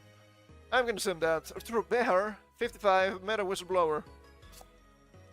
Funny. Bejar, former senior engineer and consultant, the Instagram and Facebook owner, was a witness at recent trials in the US that ruled Meta was liable for deliberately designing identity products and misled consumers about the safety of its platform. Yeah, I think they're the good guys. They have never been. Years of social media companies have squandered all the trust we have given them. In support saying under 16 is banned for platforms that are unsafe and similar to other campaigners, once he said, and for standards introduced, the apps must meet. Just tell the parents, don't allow your kids on social media, you fucking idiots! You're the parent! What are you doing? You give them the devices, you give them the internet connections, you give them life! How is it possible? You can manage them a little bit. Calm the fuck on. No boundaries are being set for these kids. And that's the problem. You have to set boundaries as a parent. How the fuck am I a better parent than these people? I don't have kids. I'm single, for crying out loud. Disgusting. Absolutely disgusting. My dream would be to say, this is what safety means, and if you don't comply with this date, teens will not have access until you do, he says. Teens will not have access until you do. Yeah, but the problem is we don't like ID verification. Oh, it's actually age verification? Yeah, for now. It will be just ID verification in no time. It always happens. And top of this, we also have similar to it here. Pretty disgusting in my opinion. From Digital EU, different countries one should go, making the internet safer for children and teenagers. For the first time, the G7, the Gay 7, I mean, Canada, France, Germany, yeah, it's not looking great. Agreed on common principles to protect minors online. Those principles build on system measures, such as the DSA. And I love Savage reply here. It's pretty much what I think, right? Pretty much what I've been saying today. The parent buys the internet. The parent buys the device. The parent chooses to give the device to the child. There are tools at every level already available. It is not the government's job to protect children from the internet. Parents must parent. You will not do common sense suggestions. You want to straight to surveillance the state. You think that's what they want? Of course that is what they want. The objective of the system is what it does. What are they doing? They're fucking you over with surveillance. At every step possible. And I hate when people are like, but you know, why do you care if you have nothing to hide? I'm not a fucking criminal. Why are you looking at my shit? Huh? I joke all the times with, China's stealing my memes. Why did you have to look at my shit? Why do you care? Why are you treating me as if I was a criminal? I am not. Yet. I mean, I live in Europe, so with the kind of shit we say here, Saturday may happen soon. But I would think it's still unfair if I'm considering criminal for the shit we say. Because not even insane. Well, anything is insane, but it's actually quite common sense. That's the problem. People have grown to have a complete disregard of their own dating information, and social media is partially to blame for this. I will agree to that. As I mentioned before, right? You have people that have been on the internet for 10 to 12 years, just using social media every day, using it as a diary. Yeah, you see, I live in this exact location, I went to this exact store, and I bought this thing. Shut the hell up! What are you doing? I don't need to know your name, I don't need to know your store. I mean, store chains can be interesting, right? Some of them are pretty good, some of them are pretty ass. And you don't need to tell me where you live. What are you doing? OPSEC is the last skill. It pains me to no end. I can only push against this, but I don't know, it's not looking good. You can see all the collective West pushing for this. I don't know if I've seen anything like this in places like South Korea or Japan yet. But I'm not really tuned to those places, news-wise. So, maybe happening actually. I, of course, hope not. Speaking of Japan, I didn't know how to segue this, but I guess we can. You guys like pachinko? Japan's pachinko industry is getting directly involved in anime production, what domestic experts call a natural outcome. Fuji Shoji, a major manufacturer of pachinko and pachinko slot machines, has established a subsidiary dedicated to investing in and planning and producing anime. If this is what it takes for us to get a proper adaptation of Hana no Keiji, so be it. Apparently the pachinko slots are pretty powerful. I don't like their music. I listen to it all the time. It's actual music, right? It's actual songs. Never thought I would see the day when this happens. We could get the actual Castlevania anime in another Netflix disaster, potentially. They also have Castlevania pachinko slots, that's why. Fuji Shoji, every single time I want to read that Fujoshi, I know it's wrong. A major manufacturer of pachinko and pachinko slot machines recently announced the establishment of a wholly owned subsidiary dedicated to expanding into the anime industry. I mean, they make a lot of money, right? So I don't think it's that bad. But the pachinko industry inherently has ties to anime due to the high populative pachinko machines that use anime IPs. This case is noteworthy because Fuji Shoji is specifically looking to get involved in the production process, which, more money into anime? Probably good. The new company, G Entertainment, as in genetics, not me, of course, will handle planning and production of anime works, investment in anime, production of voice content, as well as sound production for anime titles. Yes, I almost read it as animators. You cannot blame me for that one. And listen to this move, Natsuki Fuji, a Japanese journalist specializing in the pachinko industry, told Money Post, a bit too on the nose if you ask me, that given the incentive for pachinko purchase manufacturers to appeal to anime fans, it is only natural that companies like Fuji Shoji are emerging to actively engage in anime production. While anime-themed machines are already big money makers for pachinko manufacturers and make up the majority of the market, staples like Neon Genesis Evangelion and Fist of the North Star immediately come to mind. Well, speaking of Tetsuo Hara, hey, where's Han no Keiji? Where's Kifudodo? Where's Castlevania? We hate Konami for that still, though. The industry is, unsurprisingly, looking to overcome obstacles like the negative association with gambling, the risk of angering anime fans with shallow or inaccurate representation of the shows they feature, and the possibility of anime IP holders refusing to work with them. I mean, if you already have the patch slots, they cannot be that far from that, right? I don't think that makes any sense.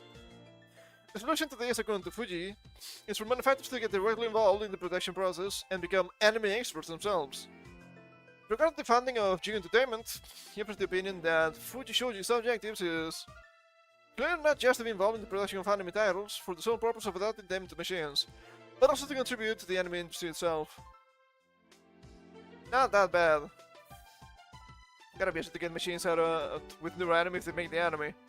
I mean, yeah, I think that makes sense. I think that makes a lot of sense. I don't think it's an insane thing to do, right? They get a lot of money from gambling. I mean, it is gambling, right? It is quite literally just gambling. So reinvesting that into the productions, yeah, I'm not against it. Is it like kick? To some extent, I would say so. What else do we have here? We have some game stuff. So, Valve has increased the Steam Deck prices in the US.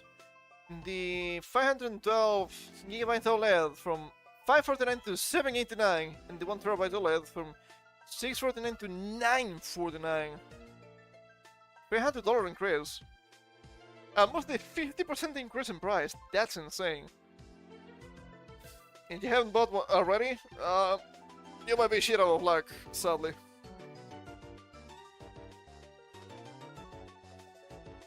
People, of course, are blaming politics and whatnot. It's not about politics. I'm sorry, it's not really about politics. It's about AI. You might dislike AI and whatnot. Sure, I think there's a lot of mismanaging with AI, data centers, and all of the hardware. Sure. It was going to happen anyway. It didn't matter really who you had as a president or anything like that. It was going to happen anyway. Because it's new technology, and you had to invest into it. Because if you don't, other countries will. And they will fight you with it. So you have to be number one, no matter what you do. In prices right now, absolute holy shit, dude! 1,350 Canadian dollars. That's so bad. That is so bad. Definitely not everything is bad for games, though. The Stop Killing Games Back bill that bar publishers from switching off game servers without thinking of players' passes California State Assembly vote, which thus far seems good. The prospective legislations of the California State Senate next, and see if it actually passes. Californian bill backed by the Stop Killing Games campaign, which will see publishers shutting down servers for online games forced to provide full refunds or version of the game players can keep on playing independently of such servers as part of the process, has helped another hurdle. Especially full vote in California State Assembly, paving the way for it to head to the state Senate, as the inch is closer to becoming a fully enacted law despite the position from the Entertainment Software Association. Of course they will. It's more war for them, which is something they don't like. And it's potentially less revenue because we cannot make you play the new game. So we cannot necessarily sell you the new game, which is something they like doing. Last time I wrote about this bill, known as AB 1921, it just passed a vote by a state committee focused on the fiscal cost. I was just getting the S from this down here. On the fiscal cost of proposed legislation. Now it's in letter by the Stop Killing Games campaign on Reddit. AB 1921 passed the State Assembly vote this week. It garnered 43 votes in favor to 16 against. Stop Killing Games claiming Democrats made up most of the former and Republicans most of the latter. Makes you wonder, okay, was there something else aside from the game stuff? Because that's usually the case with these bills, they are way too massive, and that shouldn't be the case. Oh, but then you would have to vote for a lot of stuff. You're a politician! Get to work already! God damn, you people are lazy. With a further 21 members were absent during the vote. A full breakdown of who voted which way can be found as part of the bill's listing in California's legislative info site. You fancy checking that out. It's another positive step for the bill, but not the end of the road. Consideration by the California State Senate is next up. The Stop Killing Games organizers suggesting that whether the bill either keeps moving or stalls, and their step could determine its fate. As such, they're trying to drum up as many supporters to contact the senators who will be deliberating it as possible. Assuming AB 1921 makes it through that step, it will eventually be sent to the California governor, Gavin Newsom, who would have 12 days to sign, approve without signing, or veto it. In vetoed, the governor's office had to publicly explain why that call is being made. The 2/3 vote in each house of the state legislature subsequently needed to override such a veto. Oh, that's kind of a lot. But I guess kinda makes sense. I don't know if I agree still. Meanwhile, over in Europe, a similar Stop Killing Games Back to You petition pushing for more consumer protections on game server shutdowns has been promised a response from the European Commission soon. Soon, 2030 maybe. As a lot of politicians been forced to find out what the crew is. Not horrible. Not horrible. And kind of blow my nose. Give me a second here.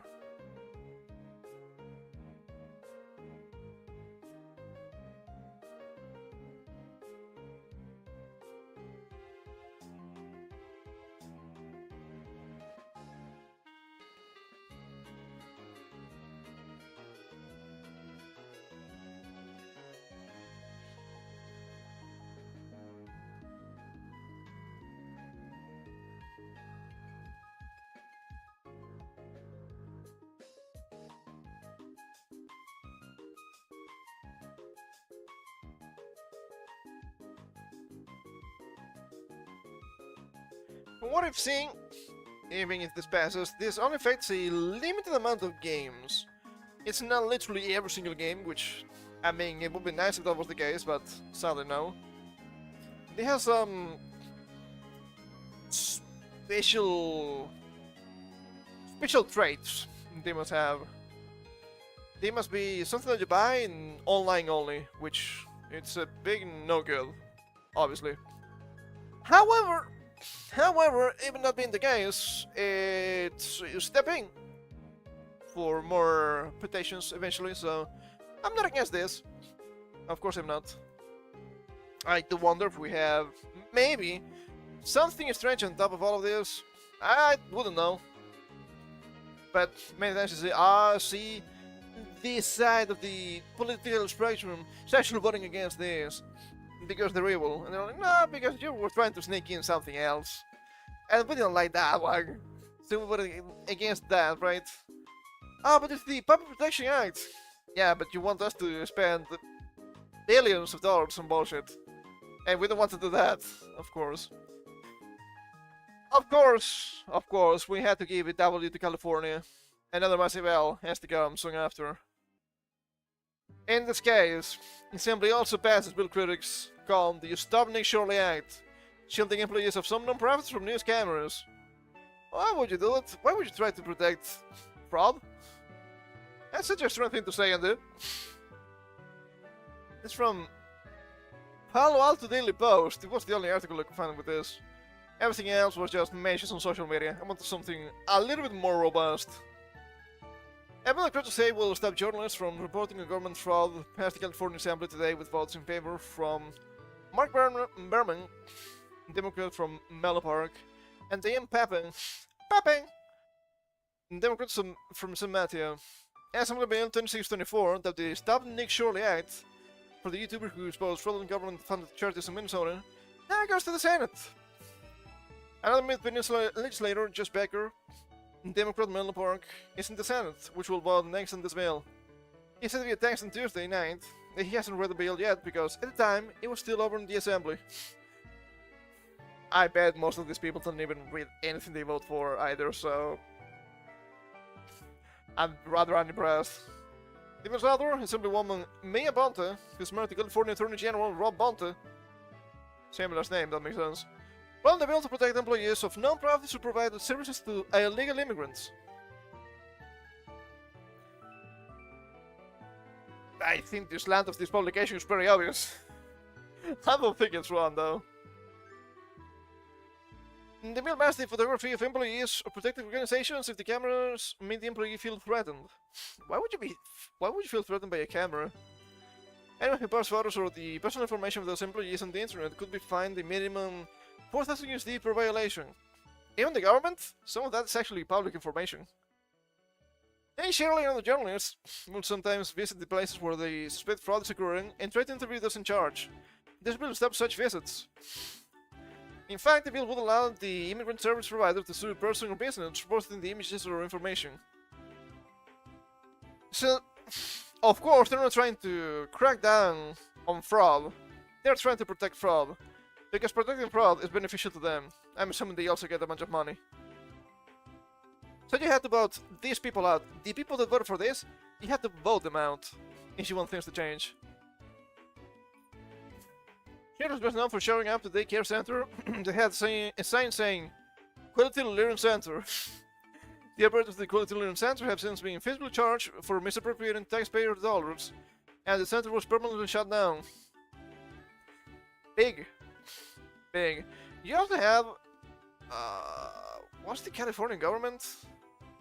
It was an account, the Twitter account related to the California government, trying to paint Nick Shirley, which is just exposing fraud, as some sort of insane pedophile. Oh, you have to show me the kids! Not fucking kids, there were no kids. That's the problem! Under AB 2624, government-funded entities like the Somalis Learning Daycare Centers will be protected from being exposed if they operate inside California, Shirley wrote on Twitter. It's not about protecting people from violence, said Assemblyman Carl DeMaio, Republican of San Diego. It's about threatening and intimidating people who are trying to shine a light on bad behavior. Correct? If she had nothing to hide, we fear the transparency, DeMaio asked. I hate when they say this. It is different. It's different because this is not actual individuals. We're talking about businesses that get huge amounts of money from the government. So, transparency will be correct. This is only technically correct, but I don't know how to phrase it. Miyamoto's office said the bill is intended to hinder journalism. What a lot of fucking bullshit. Spokesman Daniel McCreevy told KCRA-TV in Sacramento that the bill is to protect workers facing threats and harassment. Threats of a camera? Come on, man. You're not even trying. You're not even trying. Stop this. The bill is not intended to impede journalism, and we're committed to ensuring that's clear in the language, McCreevy said. No, I know you're lying to me. These people are always lying anyway. The assembly analysis proves that the bill hopes to stop. What the bill hopes to stop? In 2025, following a series of immigration raids, there has been a surge of misinformation and harmful rhetoric disseminated by right-wing media outlets and some elected officials. This has contributed to the spread of false and damaging content on social media, often targeting organizations and the individuals working in immigrant services. Why do you fear investigations of your businesses if you're legit? Actual investigations and legit investigations from the government or from regular people trying to be journalists in this case, like Nick Shirley. I don't think he's an actual journalist. I think he's just a YouTuber, but I wouldn't know. And you wonder why people are fleeing California shows. Nonsense! Pretending there's the game from fraudulent tactics, hard taxpayers, and the nation's corruption. I thought that was gonna be sarcastic comment, but no. It's a lot of quality to learn that needs to be hidden. Absolutely fucking disgusting. And of course, you have to understand, if these people are protecting the fraudsters, chances are they're fraudsters themselves. I mean, I think that's pretty obvious, right? Why would they, if that wasn't the case? Well, As some people said already in the American government, there's no incentive into stopping fraud, but there's no incentive into keeping fraud because money. I'm not quoting, it's just paraphrasing. And it is correct. 2 Minnesota residents arrested for 21 million Medicaid fraud scheme. Don't think it's the same people that they were mentioned in the Learning Center, but get them the fuck out. Look at this. Look at this smile. I'm gonna keep stealing. Disgusting. Yes, there's the Department of Homeland Security, DHS, issued the following statement after U.S. Immigration and Customs Enforcement, ICE. I thought it was nice now. Homeland Security Investigations, HSI, arrested 2 Minnesota residents. Residents on a technicality, on charge of healthcare fraud after stealing more than 21 million from American taxpayers. On May 21st, HSI St. Paul reported the arrest of Shamsu Ahmed Hassan and Hanan Mursal Yusuf. Clear American names, if you ask me. On charges of conspiracy to commit healthcare fraud, 8 counts of healthcare fraud, and 2 counts of money laundering. There's a little bit more here. Hassan was the beneficial owner of Smart Therapy Center LLC and Store Autism Center LLC. What is with the autism thing? Front to fraud, dude, that's kinda wild if you ask me. She had enrolled as a provider of services for the Minnesota Early Intensive Development and Behavioral Intervention (EDB) program, and was an employee and lead bidder for Smart Therapy Center LLC, responsible for submitting claims to Medicaid. Through both companies, the defendants carried out the scheme to defraud a healthcare benefit program of approximately $21.1 million, and submitted false and fraudulent claims to Medicaid. This scheme took place over the course of more than 4 years, from May of 2020 to December of 2024. But you're meant to believe you need to bring over people from other countries because, oh, they're the best and the most prepared. They're the best scammers, clearly. Indians have nothing on Minnesotans, clearly. This Minnesota residents have been accused of stealing more than 21 million for the American taxpayer. The Acting Assistant Secretary Lauren Biss. They now face charges of conspiracy to commit healthcare fraud, 8 counts of healthcare fraud, and 2 counts of money laundering. Medicaid fraud scheme started during the COVID pandemic and lasted for 4 years, as continues to zeroing on the rampant fraud in Minnesota under Secretary Mulling, will end the defrauding of the American people. Hey, that seems good, finally. But women are United States citizens, and they haven't been naturalized. Get them the fuck out. Denaturalize them and send them the fuck back to their countries. You can have that kind of people in your country as a citizen. You don't need to accept them. I'm sick of this. Investigations led by the Federal Bureau of Investigations, FBI, with HSI assistance. But the suspects will remain in federal custody pending judicial proceedings. I remember back in the day when you could just exile people. That was useful. That was pretty useful. And speaking of more people that you shouldn't allow in your country, oh boy. Breaking! Vikram Dewa, the Sikh man who stabbed Henry Nowak to death with a kirpan knife, has been found guilty of murder. There was some narrative there that it's gonna be manslaughter. Manslaughter? Stabbings in the back of the legs? Manslaughter? Are you sure? I don't see it.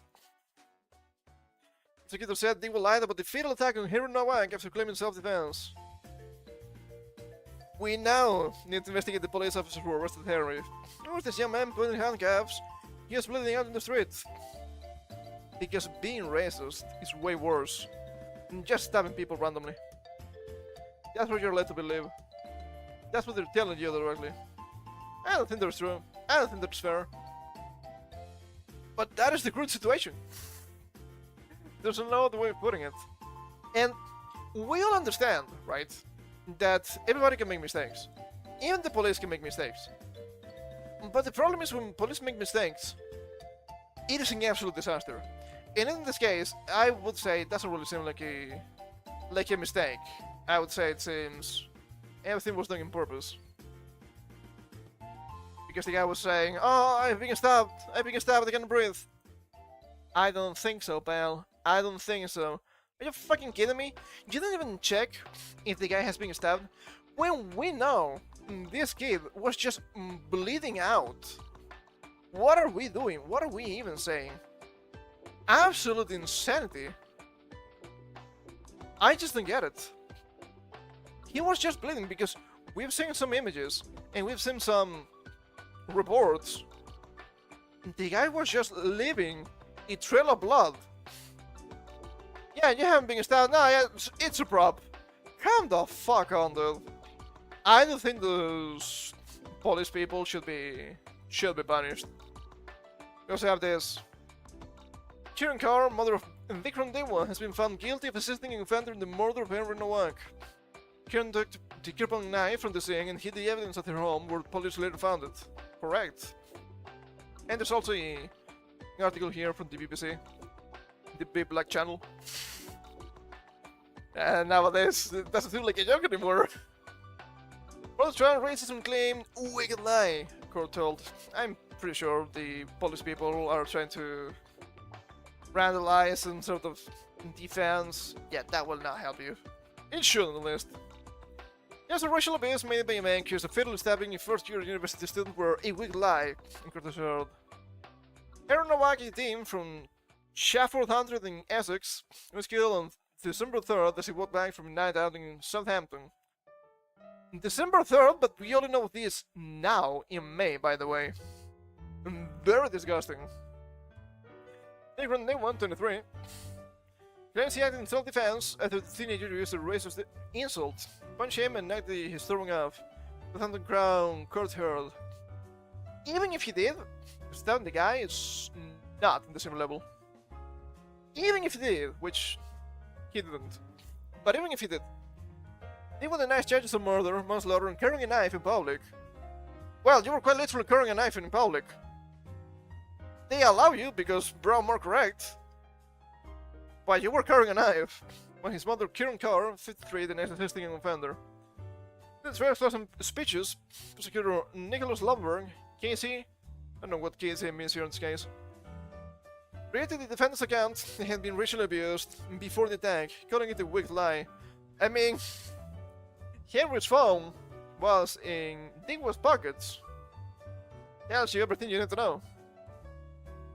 It's not a case about sexism, it's not a case about racism, it's a case about murder, he told jurors. Yes, it's a case about murder, but you have to admit it's also a case about sexism. Because why are they allowed to carry knives? Ah, but there's this special caveat of a 2-inch contraption they can just have on themselves, stitched to their clothes, and that counts as the knife they can wield for religious purposes. Okay. Cool. Why is this guy allowed to have an 8-inch knife? Just because he's sick? It is a case about sexism. It is a case about racism. And it is a case about murder. But not in the way you think it is. Remember, Sendimo was a man who likes weapons, who had been training with weapons since he was 12, and searched for them online. Yeah, that they would choose to carry a sharp knife from the streets of Southampton, and question the religious justification for doing so. Questioned. Only questioned? Spare me, you useless dribble. For the defense, Jeremy Wainwright, KC. Still don't know what KC means here. The prosecutors had downplayed the importance of the kirpan, a ceremonial blade worn by the observant sex. Dismiss the sacred codes of religious bits, and bows may tell you where the persecution coming from. He said. He added, he carried that knife in in the same way that he does in every day in his life, as part of his religion. So you are telling me it's actually allowed? Which maybe it shouldn't. It's either everyone or no one. You can't have just a tiny group of people being able to do so just because of religion. And just because it's a foreign religion. Jurors were told that there were no witnesses to the start of the confrontation. The defense said they were ready while under attack, in pain and scared. He was mother's accused of helping her son by handing the knife. Mark Watson KC, representing Core, said that she was distressed, uninformed, and placed the item among religious objects at home. Yeah, that you don't put it back where it normally is, and it's normally accessible if you were trying to hide it. I don't know about that. You're putting it where it should be, right? It's not hidden, it's hidden in plain sight, maybe. The Crown say she must have known, he said anything. The subject has no place in the Scout's room. Previously, the court heard that the University of Southampton student was walking back to his accommodation after drinking to level below the drinking trial limit. See, this guy was not even an insane drunk anyway. Police initially handcuffed the victim before discovering his fatal injury. A short time later, the trial continues. Now they're trying to justify it as, well, you see, he was gonna die anyway, and because the injury was, way too grave. That's not a justification. If anything, you're telling me that you're completely useless as police. And sure, we all understand that some injuries are way too bad to be properly treated with first aid. You didn't even try to listen to the guy when he told you he has been stabbed. Stop this. Get some help. It's not mentioned here, but this guy, this individual, has a collection of weapons at home, as stated by official sources. How the fuck do you get a collection of weapons in the UK? Where you cannot even have a proper fucking knife, because, you see, these knives, these kitchen knives, they're so dangerous. They could cause so much harm. You can just stab people with this. I do remember, this was years ago. This was many years ago, before I started streaming. They had a raid in the UK, and they were using just, these very dangerous knives. You can't have them. They're so dangerous. One of them was a knife to just spread butter. That thing cannot stab, that thing cannot cut. And I'm led to believe, that is all so dangerous? Are you insane? Don't answer that, of course they are. It is the UK. They are not normal. And then you have people like, what's his name again? Idris Elba, the first of the of the Norse gods, saying, well, maybe it's time to create special knives that cannot stab. You know what happens when you give people knives that cannot stab? They're going to slash you. Wow. Wait until you learn why your arms are actually called arms. You can kill people with those. They only have to remove arms from population too. And it's way too dangerous. And of course, this is not just the UK. It's never just the UK, and people say, but this is just a revenge for colonialism. Are you sure? It's revenge because of the war. Yeah, what about Switzerland? They have been neutral for most of their existence. So there's terrorists who shouted Allahu Akbar before stabbing 3 men in crowded train station had ties to ISIS. Cops, cool. What was terrorists doing in Switzerland? Shouting Allah Akbar? No idea. Crazy sniping could be here. I don't like crazy sniping. Shouted Allah Akbar and stabbed 3 men in front of school children at a Swiss train station. Thursday morning. And authorities labeled the attack rampages a heinous act of terrorism. Wow, they're actually calling a spade this time. Maybe Switzerland can be saved. The madman, 31-year-old Turkish-Swiss citizen. They mention citizens, I think they're already lying to me. I think this man is actually European or even Turkish, for that matter. Stabs remain with a belated weapon just after 8:30 AM at the Winterthur train station at Zurich. Zurich internal police said, one witness told local bleak. I agree, it is bleak. The man shouted Allah Akbar 5 or 6 times in a very emotional and agitated manner, and 3 men, ages 28, 43, and 52, were injured in the rampage. You know the solution for this? Weapons! I don't know if you can have weapons in Switzerland. I think that is the case.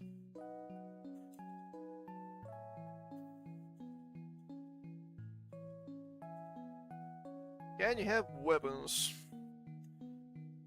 Private firearm ownership is legal and widespread. Permit right to sport shooting, hunting, and a strong cultural tradition. However, strict regulations on permitting predators will apply. Okay, I guess not as bad as the UK, but you cannot probably be like a cowboy in the US, right? You cannot just carry it around as self-defense. And I don't think that's wrong. I don't think you should be able to do so. The 52-year-old underwent emergency surgery after being stabbed in the thigh. Ooh, that's dangerous. Marius Wehrman, instruct police commander, told reporters at a news conference. The 43-year-old suffered a neck injury. Ooh, neck injury. And has since been released from the hospital. I guess it was not really that deep, if he's released already. But in the neck, that's really scary. They can kill you quite easily if you're not careful. The 28-year-old will leave the hospital soon, according to Wehrman. Well, nobody got killed, which is nice. I mean, that's in German, so who knows. Firefair, head of Switzerland's Department of Security, said the police response prevented something even more catastrophic from happening, Blake reported. Actual useful police in Switzerland? Maybe. Some countries can be saved. They're not in the EU for a reason. I think it's an economic reason, but still. Thanks to the swift intervention, something was prevented, she said. Labeling the stabbings heinous terrorism. Correct? Correct. Ben carried out the rampage just 3 days after he was sent to a psychiatric unit in Winterthur. Yeah, I don't think you can fix that with just psychiatrics. I wish it was that simple. But no. You can just send them back though. Never allow them back in. Fireman said the attacker was admitted to the hospital for making incoherent statements. Incoherent statements. If I speak, I could be in trouble. But I'm gonna say, statements about religion or statements because the guy is probably extremely low IQ. Both can be true at the same time. By his trust, there didn't appear to be a link to violence, all delusion.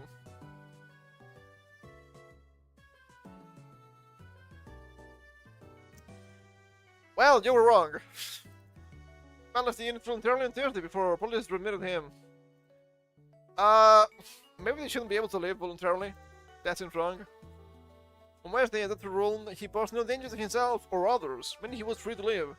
The attacker had been known to the police since 2015 for violating Switzerland's ban on the Islamic State, measure has been in place for more than a decade. Holy fucking base, dude! Hey, can we get that in the rest of the West, please? That is pretty useful. And then he spread ISIS propaganda and received radical content, according to the Swiss public broadcaster SRF. In 2024, he applied to renew his Swiss passport before emigrating to Turkey in August that year, according to Fair. Okay, so he couldn't stay in Switzerland anymore, so he just went to Turkey. Huh. No, I'm reading this completely backwards. He renewed his passport before going to Turkey. That makes more sense. I don't know what I was trying to read there. Whew, my bad. He returned to Switzerland in May 2028 after he disappeared for 2 years, the security chief said. I mean, you may think Turkey is cool and whatnot. They have a really nice military, that's for sure. It is a Muslim country. When they got Erdogan in power, it was pretty much an authoritarian Muslim regime. So, yeah, no wonder shit like this can happen. Authorities have not released any details of the type of blade used, but confirmed that they broke during the attack. Shit, metal. Captain refused to share any details relating to how the perp was apprehended, although the fight was within minutes. Wow, within minutes, rather impressive. I was understanding a group of school children had passed the knife the man as teachers stepped in to protect the defenseless minors. Even the teachers are not ass, okay? Absolutely impressed. No wonder people want to move to Switzerland. I'm assuming it's somewhat difficult and you probably need a bunch of coin for that. Yeah, the knife in his hand, installed Blake. Everyone was screaming and running away. They set up a large perimeter of the station as they carried out early investigations. Wow, no comments. Are you kidding me? That's crazy. That's crazy. And you might think, well, these are just strange people. There's really nothing that heinous against the West, you're overreacting, despite the injustice we have seen with some cases like Henry's case, Chad the Builder, and whatnot. If you think that, wait until you see this fucking bullshit I found earlier today. From Great Britain's news, teenage rapists who film attacks on girls, 14 and 15, fined just £26 each. Oh no! It's just the amount of money you have to use to fill your gas tank. Are you fucking kidding me? 26 fucking pounds. That's nothing. That's fucking nothing, dude. What is even going on here? The game has brought outrage from victims and campaigners demanding urgent reform of jail sentencing. You think? Yeah, that makes a lot of sense. 3 teenage boys who avoided jail after being found guilty of rape and serious sexual assault against girls as young as 14 have each received just £26 fines. The teens have received rehabilitation orders, prompting outrage from victims and campaigners demanding urgent reform of youth sentencing. The cases, which occurred over the past year across north-east England, were handled under youth court procedures that prioritized rehabilitation or punishment for offenders aged 17 or younger. One survivor, who was raped aged 15, said, "It feels like he just got away with it." Well, it doesn't feel like it. He just got away with it. All of them did. The 3 guys did. We have seen an uptick from these insane teenager rapists. Am I making new sentences? Oh damn, that's not something I want to do. Not with this count at the list. And since they're kids, they have to be reformed. Look, some people you cannot reform. There was a case, I think this was in the US, but I don't remember. It's been several weeks, more than a month at this point, I believe. This case of a young girl being raped, but one of the perpetrators, or a helper of the perpetrators at least, was shoving rocks into her mouth so she would stop screaming. That is not normal. You cannot rehabilitate the kind of people. It might sound insane when you say this, but I'm a huge proponent of the death sentence. Even if they're not old enough, they're gonna keep being criminals, and they're only going to escalate. Because you know what happened here? You tell them, well, you were raping girls, but you only suffer an extremely minor fine of a couple of bucks, really. So is it really wrong what you did? It doesn't seem so. It's not what you're teaching them, at least. So much for rehabilitation, am I right? She expressed fear about encountering her attacker and warned such minimal penalties would create a sense of impunity among boys who pose a danger to women and girls. Hey, didn't I just say just that?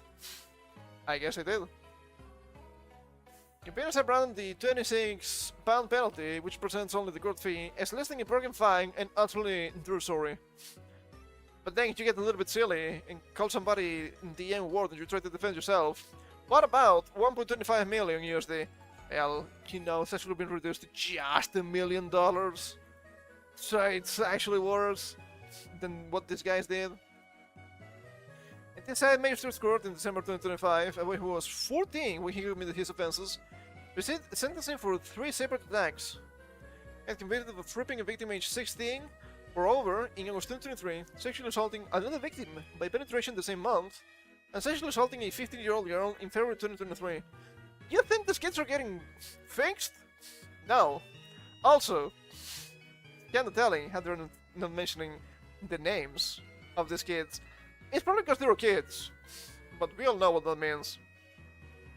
We can assume what kind of teenagers would do this kind of thing. Punishments compromise a youth rehabilitation order, the £26 court fee, 30 months on the sex offender register. 30 months on the sex offender register?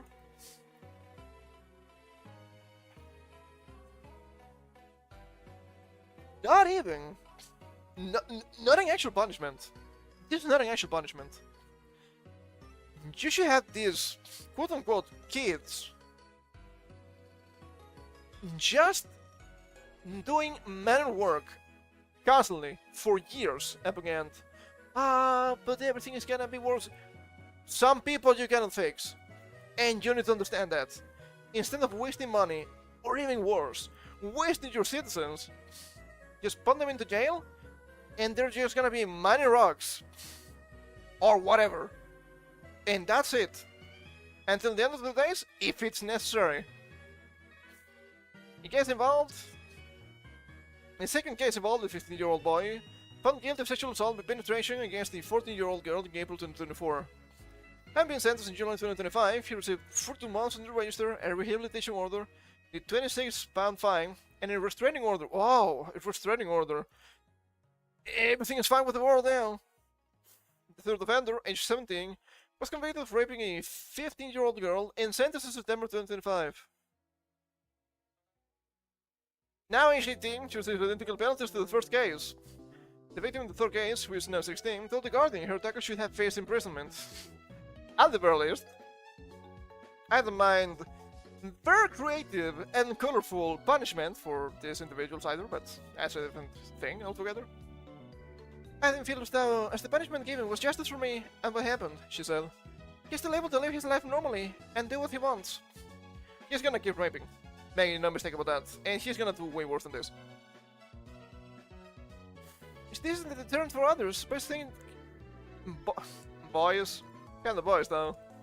But think they can do what they want, so they make bad choices and take bad actions. Just the Costello sentence would have forced him to reflect on his actions and prevented him from harming others. The teenager, who knew her rapist, said his release had compounded her trauma. I'm worried about battering this person, and I'm worried that for the other people, in case he does this again, after no real consequence, she said. It's just a matter of time. Every single time. How many times have we seen insane criminals? They have tens or even hundreds of arrests after who knows how many crimes, and they're still scot-free. At some point, you also need to reclaim justice from the judges, because it's also their fault. She added, I'm constantly looking over my shoulder, and there's people less because of this. I mean, that would make sense. It's not very feminist of you, UK government. But then again, we all know why. This case emerged only because victim advocates from the Rape and Sexual Abuse Counseling Center, here in Darlington and County Durham, witnessed the sentencing while supporting survivors. Its courts typically operate behind closed doors, shielded from press and public scrutiny. I wonder why. What a strange thing to say. I wonder why. I wonder what's going on with those. I think they're up to some mischief. If you want actual justice, justice has to be completely objective and completely transparent, which is something you don't really see too much anymore. That's why you have no hope for most cases in general. Ezra Lawrence, RSACC's chief executive, said, we're deeply concerned about the trend we are seeing towards more lenient consequences for young perpetrators' actions, and the impact this may have on behaviors and reporting rates in the future. Ah, yeah. Young perpetrators could be here. A Leonie Hodge of Justice Now condemned the penalties as insulting. Yeah, there were many among it as insulting. He will be charged more for a broken ticket than for a rape. In 26 fine for rape is laughable and insulting to the public, who put trust and faith and taxes into the system, which is not protecting these girls, she said. Not only these girls. The system is protecting the criminals. Completely backwards. Unlike Anger had already wrapped up last week, a separate case in Fordingbridge, Hampshire, where 3 teenage boys received rehabilitation orders after 2 were convicted of rape, and 1 of involvement in an attack on girls aged 14 and 15. Lord Harmer, the Attorney General, has referred their sentences to the Court of Appeal as unduly lenient, while Prime Minister Sir Keir Starmer describing the case as appalling. Then do fucking something, you're the Prime Minister, pal, come on! What the fuck is wrong with you? Minister of Justice declined the comment on individual cases, but stated that punishment must match the severity of crimes, and custody should always be considered for serious offenses. You can go with other stuff that's just custody, but sure. Depends on less than the cost of a prostitute. And I do believe that prostitution is probably illegal in the UK. Isn't it no wonder women groceries do not report rape? Who through the trauma of court for outcome like this? Each time we name and shame not only the judges, but also the culprits. Rape and knife crime villains deserve to be named. Ah, yes. Rape and knife crime villains could be near. They could be here. People are fucking pissed at this, and I mean, being pissed is the bare minimum you could be. This is truly insane. They're quite literally sacrificing their younger generations to I'm not even sure what. So what the fuck is happening here? Related to some extent, it's a bit of a strange segue here. Shocking number of millennial and Gen Z parents spank their kids per NYP New York Post, I'm assuming. Yeah, real halo of the century. Yeah, gentle parenting doesn't work. And that's kind of what you see from the government right now. Gentle parenting to criminals. And not the parent, yeah, the government. You have to do government things. Please, I beg of you, do government things and stop trying to parent. I don't think I'm saying anything insane here, but I feel like I am going insane. Because nothing makes sense anymore. What the fucking kind of world do we live in, man? On the same line, we also have this from the COPIUM letter. It's official. Canada has unexpectedly entered the technical recession for the first time since the pandemic lockdowns in 2020. Ah, jeez, man, I wonder why. They're gonna blame the tariffs, but let me tell you, it's not the tariffs. It's probably not the tariff at least. Real GDP in Canada fell 0.1%, minus 0.1%. Well, if it fell 0.1%, right? Fell in place negative already. Whatever. In Q1 2026, following a minus 1% contraction in Q4 2025. This marks 2 straight quarters of GDP contraction for the first time in 6 years. Economists had expected Q1 GDP growth of plus 1.5%, yet the economy suddenly contracted. The weak GDP data coincides with the weak job market as well, as the Canadian economy is likely to remain under pressure amid ongoing US tariffs. Yeah, no. The weak job market has nothing to do with the tariffs. I'm sorry to tell you this. It's about immigration. It's always about immigration, isn't it? And if you keep importing infinite Indians, that's going to happen. Meanwhile, the household saving rate fell to 3.5%, reaching its lowest level since Q1 2024. Spending rose faster than incomes. Canada is facing a major economic slowdown. Fuck you, Canada! Not surprising, but they will never address the actual problems they have. Which is also so stupid. Why would you do that? Maybe because they didn't actually want to fix anything. That would be my guess. We also have... We're about to finish soon, so we have two other quicker stories here. I mentioned this the other day. It was kind of funny. You're still having high standards for a wife. She loves you, communicates. She loves spending time with you, and she supports you. Of course, this guy is completely justified and vindicated because a lot of women got really uppity at this. Look at this. Look at this. It's so this and that. So fucking annoying all the time. And, of course, we had this reply. Just stating you have standards for a wife triggers people. Without even stating what they are, people really get upset. They just expect anything at all from a woman. Society is cooked. Communicates insane levels of unrealistic expectations. Not wrong. We also have this from Templar Build. 3 days of controversy around this image summarized. I want a wife who love me! I fucking hate you and hope you die. Insane. Told a friend I wanted this and got progress about how it was headed down the insult pipeline.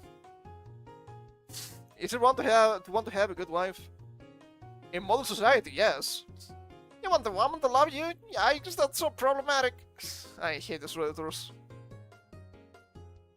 I hate these fucking Redditors. And of course we're saying, ah, but what about this one? What if she's ugly? Which kinda betrays a little bit of the situation, I'm gonna be honest. If you love somebody, you would see that person as somebody beautiful. Maybe more beautiful than what they actually are. Maybe not the most beautiful in the world, but you would see that somebody as beautiful. Because there's something there that you find beautiful, even if it's not the physicality. There might be limits to it, to be fair. And let us finish with something that I found really strange. Some people are putting this to, why do you have to bring in the creationists? I don't think it is, but it's pretty interesting. Ancient fossilized trees may finally prove Noah's Ark flood is true. Scientists. Ready for a rude awakening? And to be fair, it is my understanding that several cultures and several religions have some sort of flood in there. So, it makes sense for the flood to be real. But the flood being real doesn't indicate that everything the Bible says is real, so of course, creationism. What? No correlation whatsoever. Very strange. Thermal fossilized tree trunks entombed upright in layers of rock across the US are stirring up a flood of debate. You're being funny with me. Some researchers claiming these eerie formations could be evidence that Noah's Ark and the biblical Great Flood were more than just Sunday school stories. Ancient remnants known as Spoil Street fossils have been found everywhere from Yellowstone National Park to Florissant Fossil Beds National Monument and Theodore Roosevelt National Park. I don't really know what those are, so... It's just the US. It's just the US. Good enough. They're raising eyebrows because the trunks pierce vertically through multiple layers of sedimentary rock that geologists often say form millions of years apart. Some biblical literalists, the Italian simply doesn't hold water. Stop it. Stop it. Stop it with funny wording. You're getting me too much. And the tree doesn't stand upright for millions of years, waiting for sediment to slowly build around it. It rots, it collapses. Such as a no circus scans rotting Ibaraki May 20th post on X. These trees appear to have been rottingly buried and by massive sediments flows before they could decay. Supporters of the Genesis flood account argue that fossils look less like the result of a slow geological change, more like the aftermath of a cultural catastrophe. Namely, the flood described in the Bible, in which Noah built a massive ark before God unleashed 40 days and 40 nights of torrential rain that swallowed the earth whole. You know what they call that in the UK? Summertime.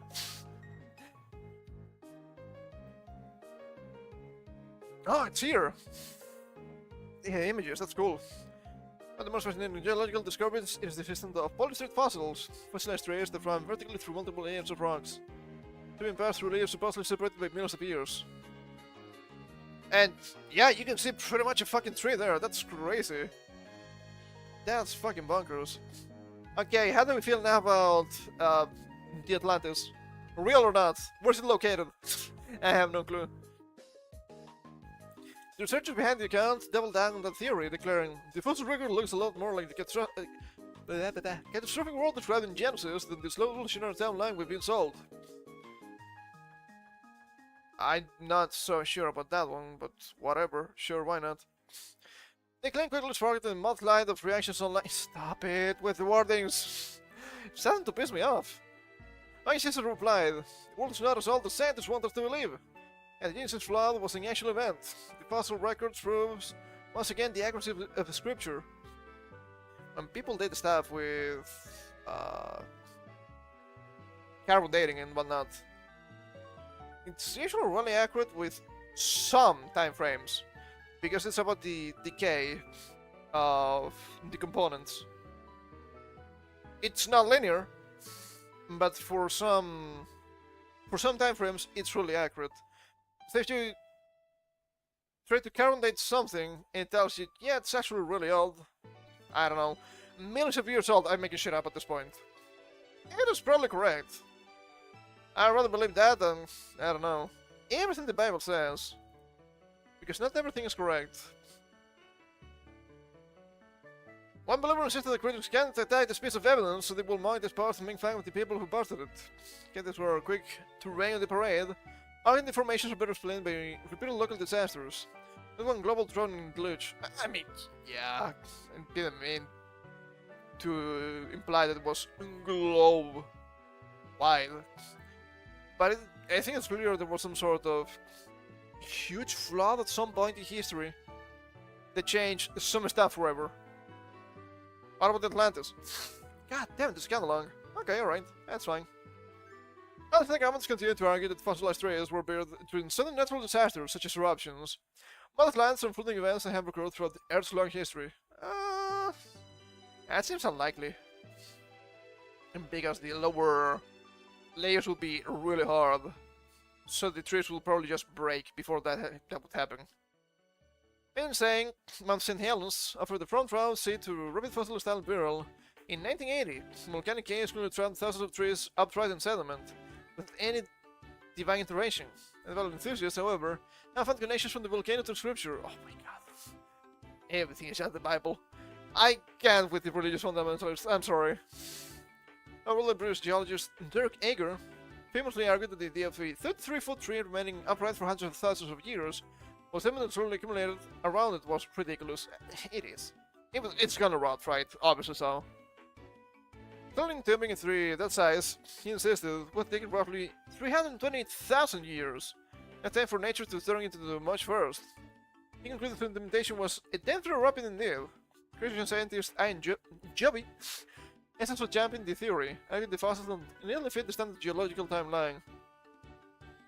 Rock layers are called strata, and the fossil cuts through more than one, hence the name poly for many, and stray for the strata the fossil cuts through. Joby explained on his website.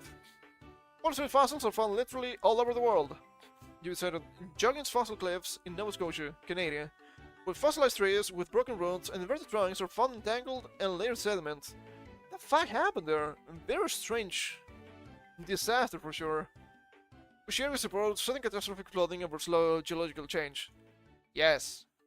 Then again, sudden catastrophic flooding doesn't mean the Bible. Please. We had to be objective a little bit for a second. Current say rapid burial doesn't conflict with ancient Earth, pointing out that localized disasters can quickly build sediment while still aligning with mainstream geologist timeline. Of course. I mean, there's also this thing of science from some religious conclaves, which I also find quite boring. Now, if you can demonstrate something is scientific, that doesn't mean that nothing that science says is wrong when you have something strange happening, because you have special cases, right? Sure, humans have 2 legs and 2 arms, but sometimes some are born with strange deformities. Shit can happen. We're beholden to RNG. Still. For believers, the trees are just the latest branch in much larger biblical mystery, one they say may already lie buried under a Turkish mountainside. As personally reported by the Post, Noah's Ark scans in April 2025, their team may be closing in one of the Bible's most enduring mysteries, the final resting place of Noah's Ark. I mean, if it was good, then maybe it doesn't exist anymore either. This is all test and ground penetrating radar. The group says it was zeroing in on Turkey's Ripner site, a 538-foot bone-shaped formation near Mount Ararat that some believe aligns with the Ark's biblical measurements. That has long been the subject of speculation. The Noah's Ark remains improving across Christianity, Judaism, and Islam. The researcher Andrew Jones, what a normal sounding name, finally, told the Sun the team is deliberately avoiding excavation for now.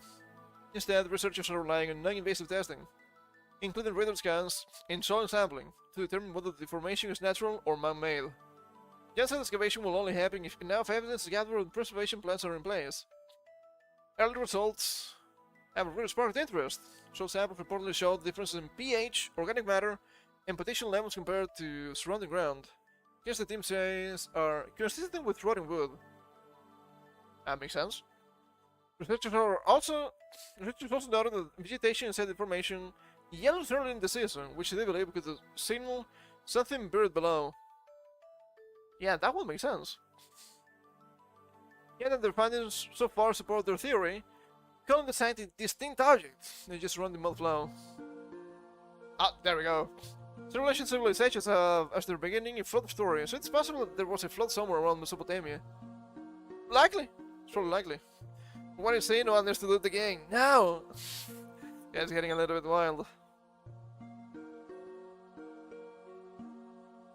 The period at the end of the last glacial period was the Younger Dryas, a brief cooling event that occurred approximately 12,800 to 11,700 years ago. This event marked the final stage of the last glacial period and the Pleistocene epoch, ending with the onset of the chronogeological epoch, the Holocene. What about the Hololive? The people is the most accurate. Jeez, man. According to the Bible, God scientists would say it was proof of a great flood. No, they're already saying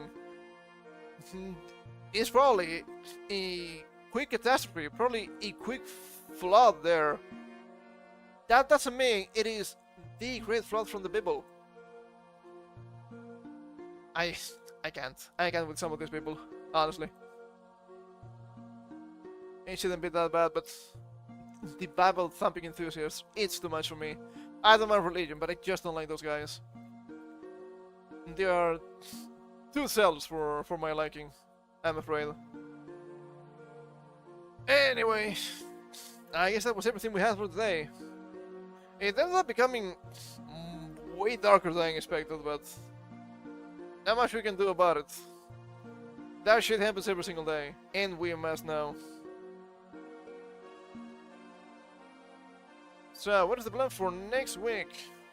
I think we're just gonna start Pokemon Diamond after all. I think that makes sense. So we're gonna be finishing Dragon Quest on Monday. We're probably gonna start Pokemon Diamond on Wednesday. And we'll keep Boost Fury on Thursday for now.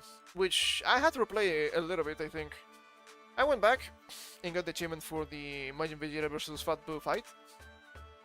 And I realized that I don't think in the last save, the save I got on stream, I scanned Babidi. So I did everything else.